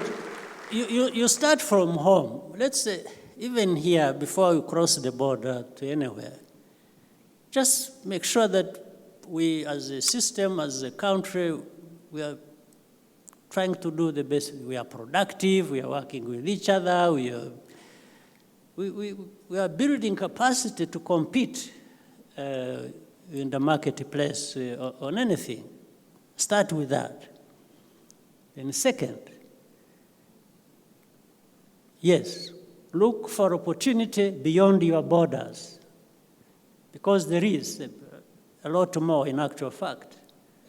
So the continental free trade area on our continent was created so that there can be this free movement of people, of goods, of services, and so on. So broadening not only the market, but of course for the sake of those who are serving or working in it. So that should be the thinking, and everything else will be coming straight to you. What are you doing internally here? What are we doing? What are we building? How competitive are we here? Even satisfy our market, and then work beyond that market, small market of Rwanda, to neighbors. And so I'm sure the same thing is happening with others, cross borders from the other side of the border. People want to come and do business with you and invest with you. And so back and forth, competition, innovation, delivering on the market what you think you can produce competitively and sell it there. So that's really what we need to be doing. And as young people, you need to master this sort of thinking. And don't pity yourself, work hard, put every energy you have into it, and be able to move.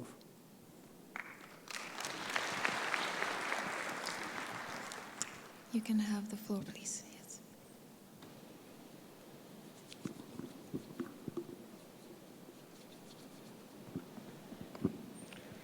Thank you, Mr. President. My name is Mander. I am from Djibouti, and I'm a graduating student at the African Leadership University.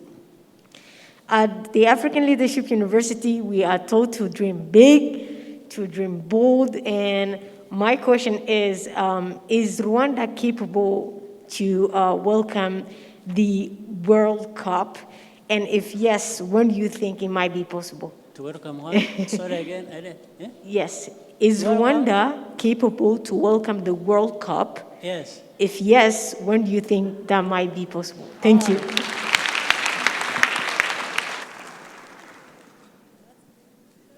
First of all, I agree with what African Leadership University is teaching. Thinking big and being big.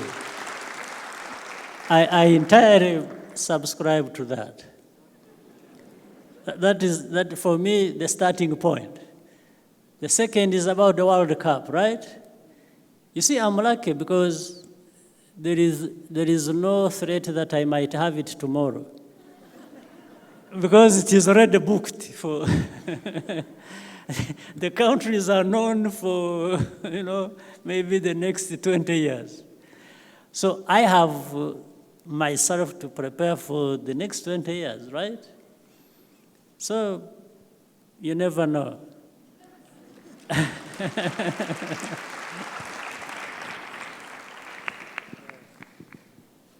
Yes, please.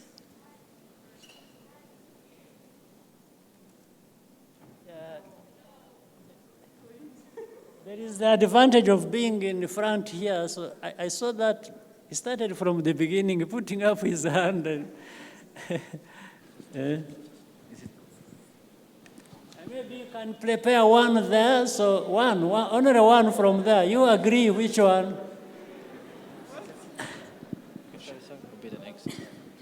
Choose one from among yourselves, and then we will have you also.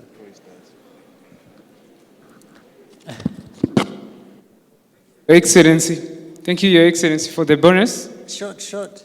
Yes, sir. My name is Tuesday Fabrice. I'm in School of Law at the University of Kigali. My concern goes to Dr. the CEO of ARU. Sir, you've said that if you want to get an opportunity, please join the room. And then my concern is that sometimes you find that in that particular room there is a lot of person with a different position. So me was like, what are some criteria that one may follow as in to know the right person to go to? Thank you, yes, sir.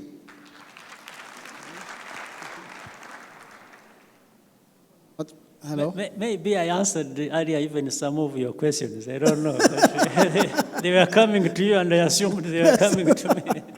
I thought you were the guest of honor, but I'll answer your question very quickly. My advice to you when you're in a room with people who have opportunities is to take the time to build relationships with them.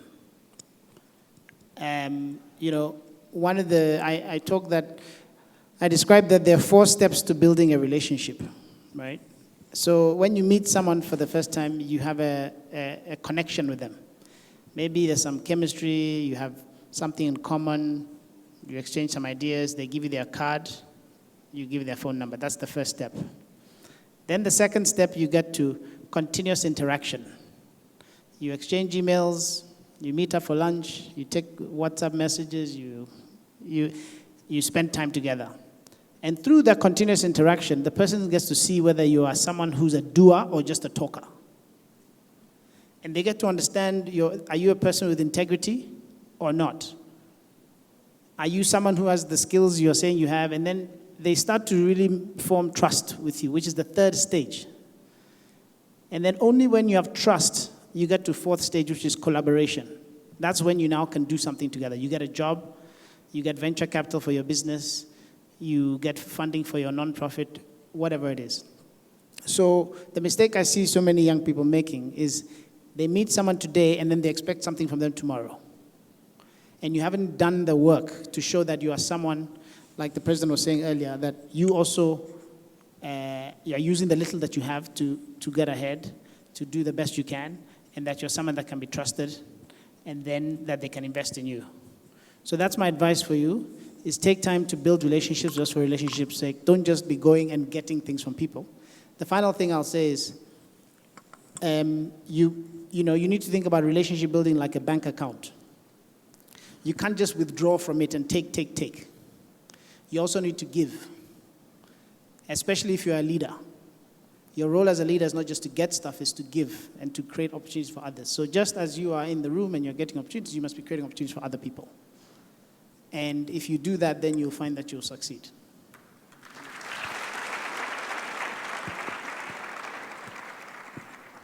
Thank you very much. So our last question. Quickly here, we finish and take one from there if they have sorted themselves out, and then we see. Thank you, Your Excellency. My name is Benin Isawane, representing Davis College and Aquila. Well, Mr. President, as someone who has always been the key person behind the Rwandan development, I would like to hear from you, what is the one key thing that guides you and makes you capable of doing all the things you do in such a unique way as you do? Thank you, sir. Well, I'm not sure, but I thought you were going to tell us about yourself, but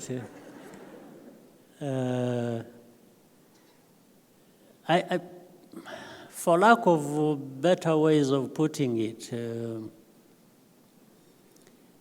I find, first of all, there is something maybe I'm not really very responsible for. Nature, shapes you the way it wants sometimes. Maybe your genes or something. So there are things. Then there is also the nurture, the environment.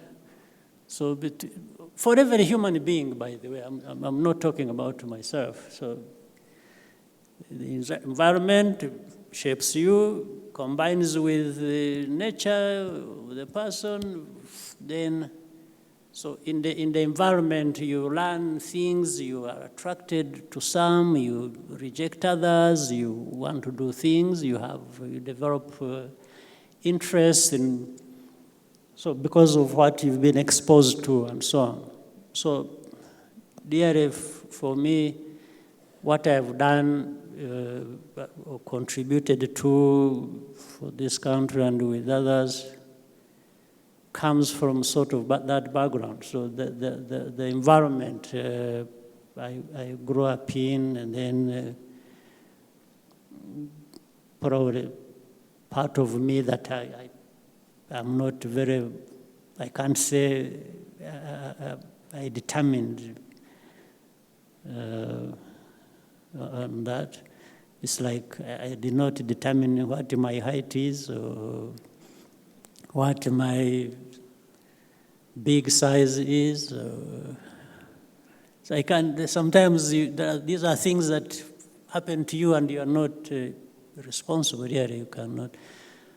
But then once you are there with that, and then, so for me, thrust into the world of Rwanda and then politics and the history of Rwanda, so I have benefited one way or the other from this compression of nature and nurture. So that's how I happen to be doing things the way I do.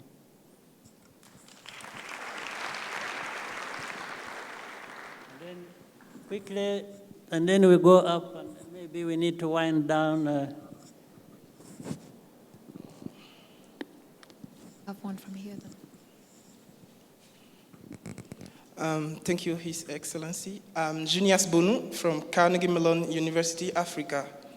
I wanted you to tell us, we've seen what have been done by you and your team regarding digital transformation of Rwanda. A lot of countries are still trying, and I want you to tell us the key ingredient of such a successful digital transformation, and if you were to give an advice to an aspiring African future tech leader, what will it be? I wish you had asked the person next to you. She's responsible for things digital. But I think it's like many other things. One, it is about people. You have young people who. And then, as I said earlier, most things are driven by our political thinking as well. But you have the people, you have the thinking, and then the rest is to be organized and to put the tools in place, which are in the end a part of the investments you make in people, infrastructure. And then, when these things have happened, they start producing what encourages other people to, well, it is, if you see how digital technology drives businesses, drives services, or as we said, even during the pandemic, you see, I think to a decent extent, we did fine because the thinking, the infrastructure, the people, the tools were already in place.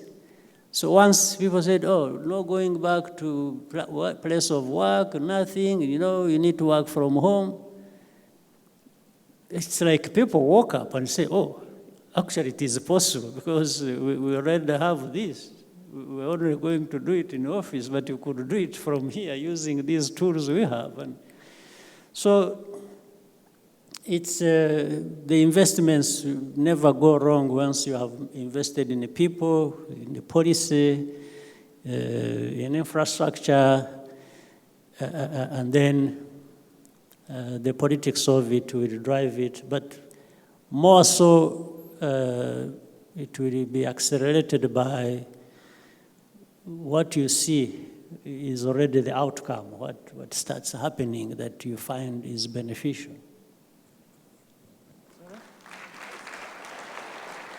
Advice? Advice for an aspiring technology leader. He wants to be a technology leader in Africa, and he's asking, what advice would you give for someone like him? Oh, it is, you grasp those ideas and find your place in the middle of that. Okay. You have time but for any more advice, please, you knew her? All along she was sitting next to you, and you didn't. She's the minister of IT and plus. And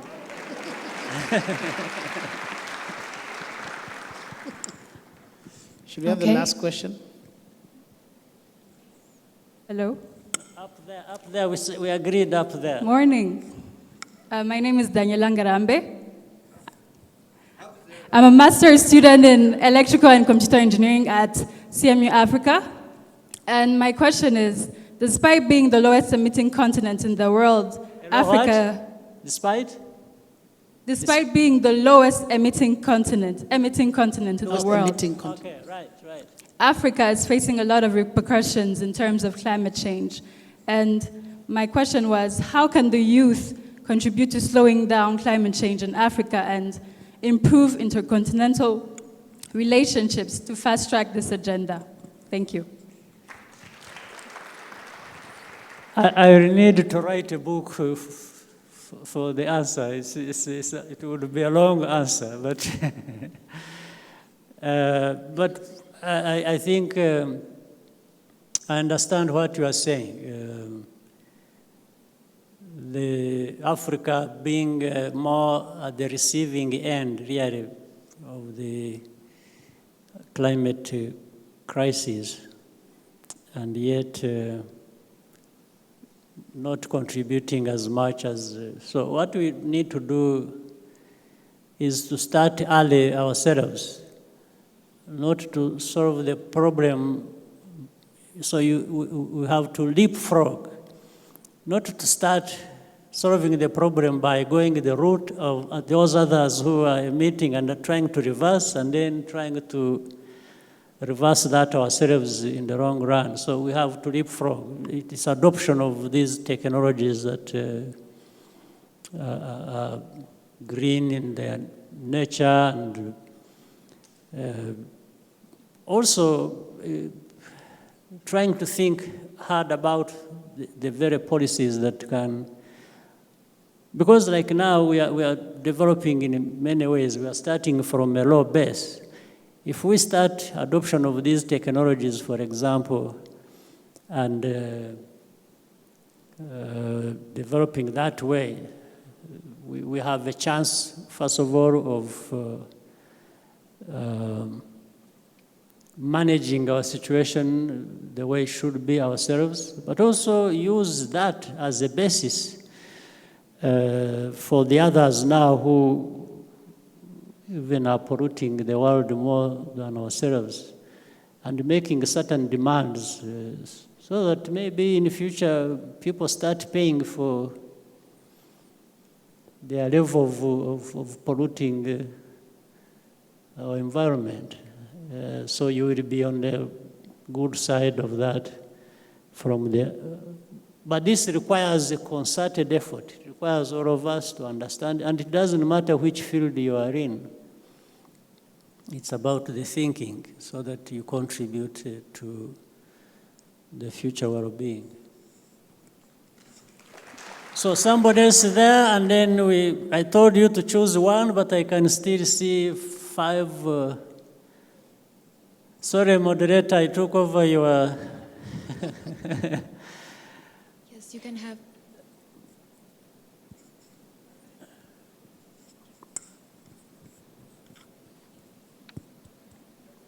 So you and the one behind you.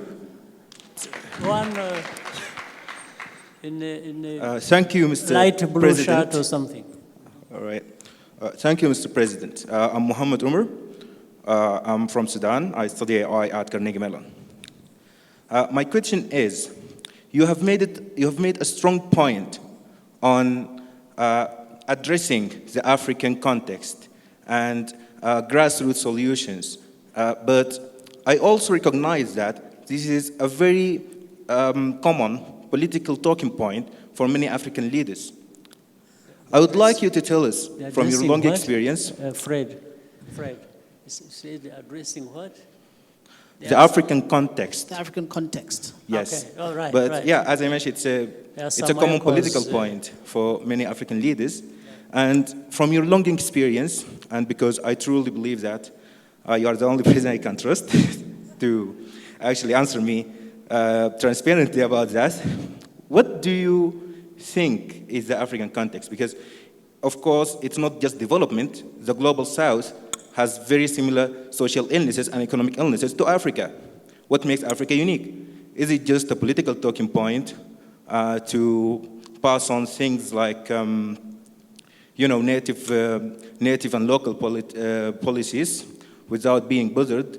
And how can we use this knowledge of really addressing and knowing what exactly you mean by the African context in developing and creating truly African, truly strong, truly effective institutions, technological frameworks, and solutions to build the Africa of tomorrow? Thank you. You see, the African context, if you will, really means the African story, because Africa was not born yesterday. Africa has been there for a long time. And then we have seen how things have evolved over many years. So in that African story and the context, if you will, there is the African itself context and how it interacts with external factors or actors. So these have come together. So what I mean, therefore, when I'm talking about the African context myself, or the way I understand it, is these two things as mashed together. And so from the perspective of the African, what do you want? You may not say, no, I'm going to be the African of 18th century or 17th. That's the original, the real African. That evolution and the interaction between the African story and the externalities that affected it have formed a completely different context or evolution where we find ourselves. And in that, there are things we have to accept and others we have to reject. One simple thing, the mentality of it.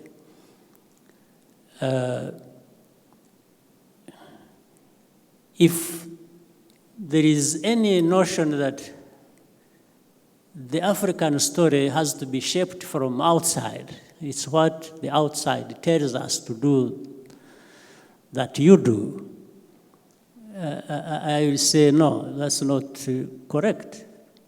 I will say, at least the minimum, we should talk about it. You see, you give me a chance to interact with you on what you think is good for me. That is the minimum.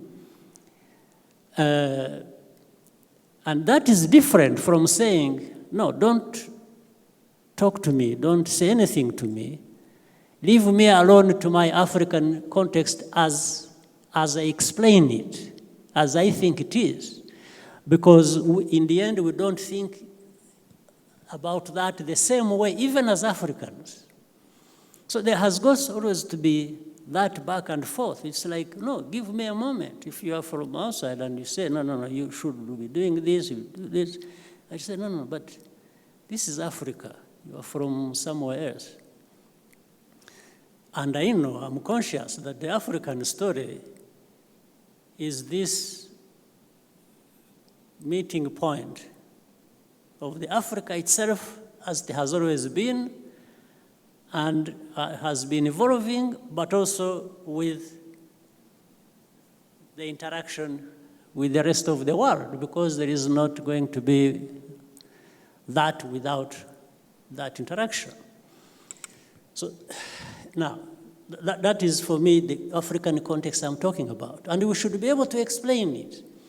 You see, I think that point is very good, but very broad in a sense. You see, it's like in a country. You find a country in Africa, X, or let's even call it Rwanda. The politics might be wrong or go wrong. It's not serving really the interests of the people of Rwanda. Or the leaders may be the wrong leaders who even do harm to their own people, the people they are supposed to lead, including sometimes killing people, your own people. There is no such a situation that is going to justify that you are going to do these wrong things and the people should keep quiet because this is your country, this is your Africa, this is your country. No. The African or the continent or the country or the African country also has certain standards, has certain values, has certain minimum. You see, it's like even in our own country in '94, when the genocide was happening, actually there were all kinds of arguments across the world, including at the UN. By the way, that when it happened at the UN, Rwanda was holding a non-permanent seat at the UN Security Council. So, and the ambassador who was there at the time really was arguing. It was like telling people off. It's like what we are doing in Rwanda is our business. You see what I mean? So it's like, no, this is the African, this is the Rwandan story, leave us alone. No, there is no, when it crosses a certain line, it is no longer just Rwandan. It has become internationalized. It's to be looked at in the very wide context of the world standards and what is expected of you. So we have to be careful so that indeed people don't abuse the African context. The African context, if properly defined and described, has nothing wrong with it. If you take care of all of these needs and parameters that have to be driving our politics and our development and that context. So to the African Union, therefore, African Union is a structure that is in place that brings together Africa through which we can bring these ideas or grievances or, any misunderstandings or different ideas we don't agree on and try and narrow the gaps that are there and see if we can make a... So that's why people sometimes are in or out and saying this or saying that, or when it happens to a problem and say, oh, African Union needs to intervene, some people, the Africans themselves may be uncomfortable and say, oh, I don't, because then you realize there is something wrong, because why would you be afraid of the African institution getting involved?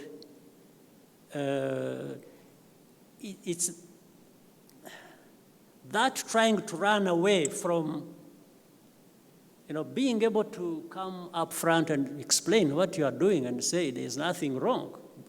So in other words, you are just fearing accountability or being held accountable, and that's why you are avoiding it. Otherwise, and if anything, if the institution of the African Union was going to do something and something wrong, there are also ways of checking it and say, no. These structures that is supposed to be serving all of us is not actually serving all of us, has gone astray. Then there is somebody to come up and say, no. We can check that excess if there is. But there can be excess with the country or with the institution. So, but voices should come up and say what they want to say about correcting something. But the African context is there and exists and should be actually strengthened. But bearing in mind of, this interaction with,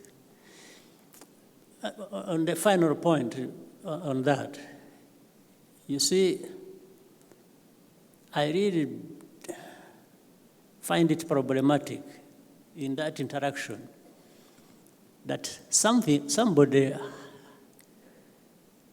believes they have the right and the power and everything to say something about you and even be consequential about that, and when you cannot say anything about them. You see, that is, I would not mind if you would come to me and say, this is wrong, please, you must change. I say, okay, then I look at it. But you should accept that at one time, if you are doing anything wrong, I should be able to point out and say, hey, please, what is going on?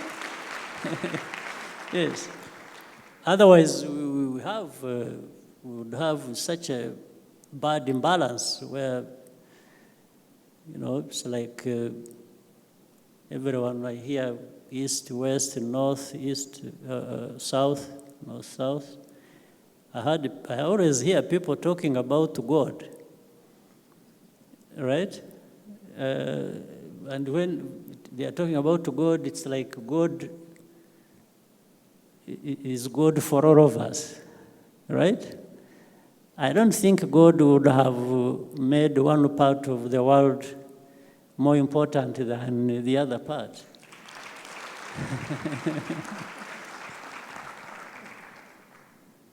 Yeah, somebody behind you, and maybe we end there. Thank you, Mr. President. I'm Khalil, a Tunisian student in Carnegie Mellon, Africa, focusing on IT entrepreneurship. So I totally get, I'm totally amazed by how Rwanda is now trying to be a business hub.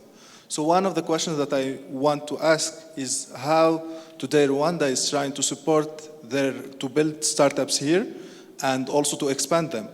And meanwhile, also how to support African startups to also come to Rwanda. And by support, it includes programs, tax reduction, financial support, and everything. Thank you. Yeah, but you have said it all. You have actually answered the question. That's exactly what you want to do. The timeline. Sorry? The timeline. Timeline. Because I saw Startup Act, which have been already a working project, but I guess it got postponed thanks to COVID. Yeah, timeline, it shouldn't go beyond the next 3 years, actually. Okay. But if we can do it in 1 year or less, that's what we will do.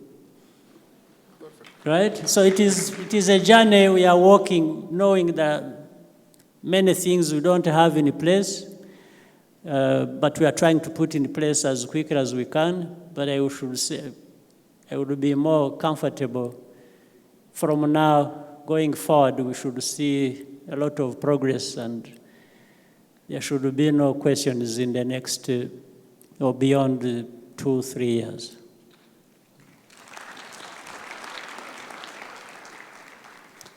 Great. Well, thank you so much for all those questions from the floor, and thank you, Mr. President, for your generosity in giving us this extra time and for giving the bonus questions to our audience. We're about to wrap up now. To wrap up, Mr. President, we'll just take 5 minutes. We're going to do something that I call, it's my favorite thing to do on this pathway, called the firewalk. Okay.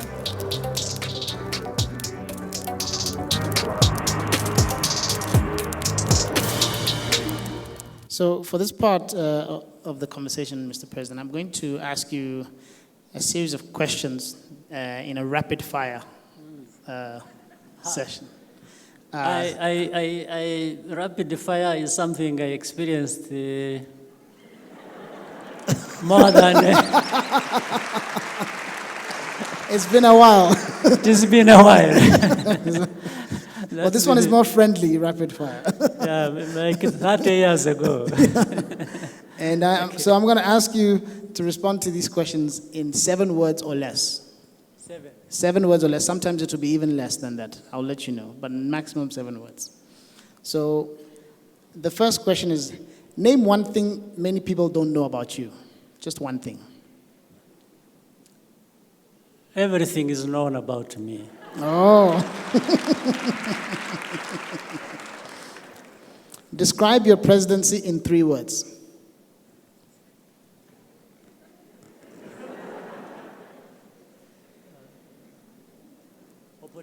Opportunity to serve. Wow, brilliant.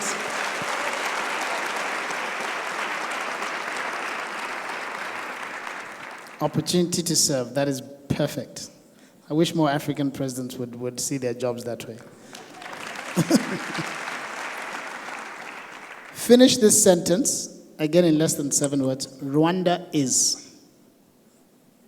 You are home. You're home. All right, thank you. What is one thing you have learned from being a grandfather? Age. Age. Okay. Name one item you could never live without. Information. Information. Wow. What did you want to be when you were a little boy? A pilot. I want to fly planes. A pilot. Okay. Where do you go to think? Anywhere. Anywhere. Always thinking. Arsenal or Paris Saint-Germain? Both.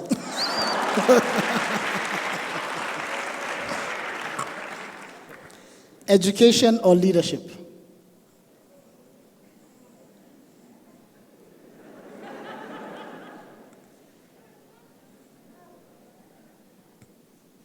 Two sides of the same coin. Ah, okay.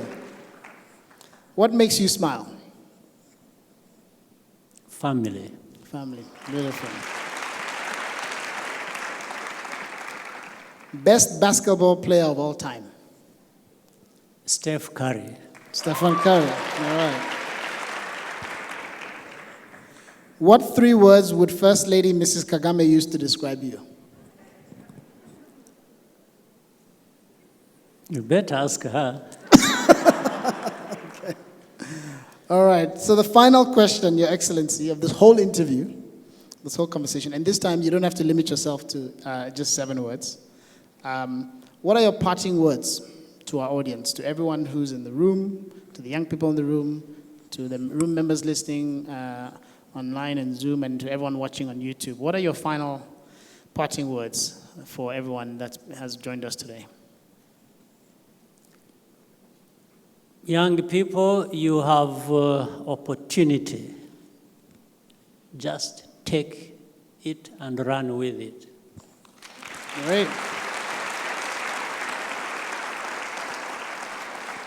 So there you have it, ladies and gentlemen. This has been a truly remarkable conversation with one of the greatest leaders of our time. To the young leaders in the audience, I hope you're leaving with some powerful nuggets of wisdom that you will use on your own journeys of impact.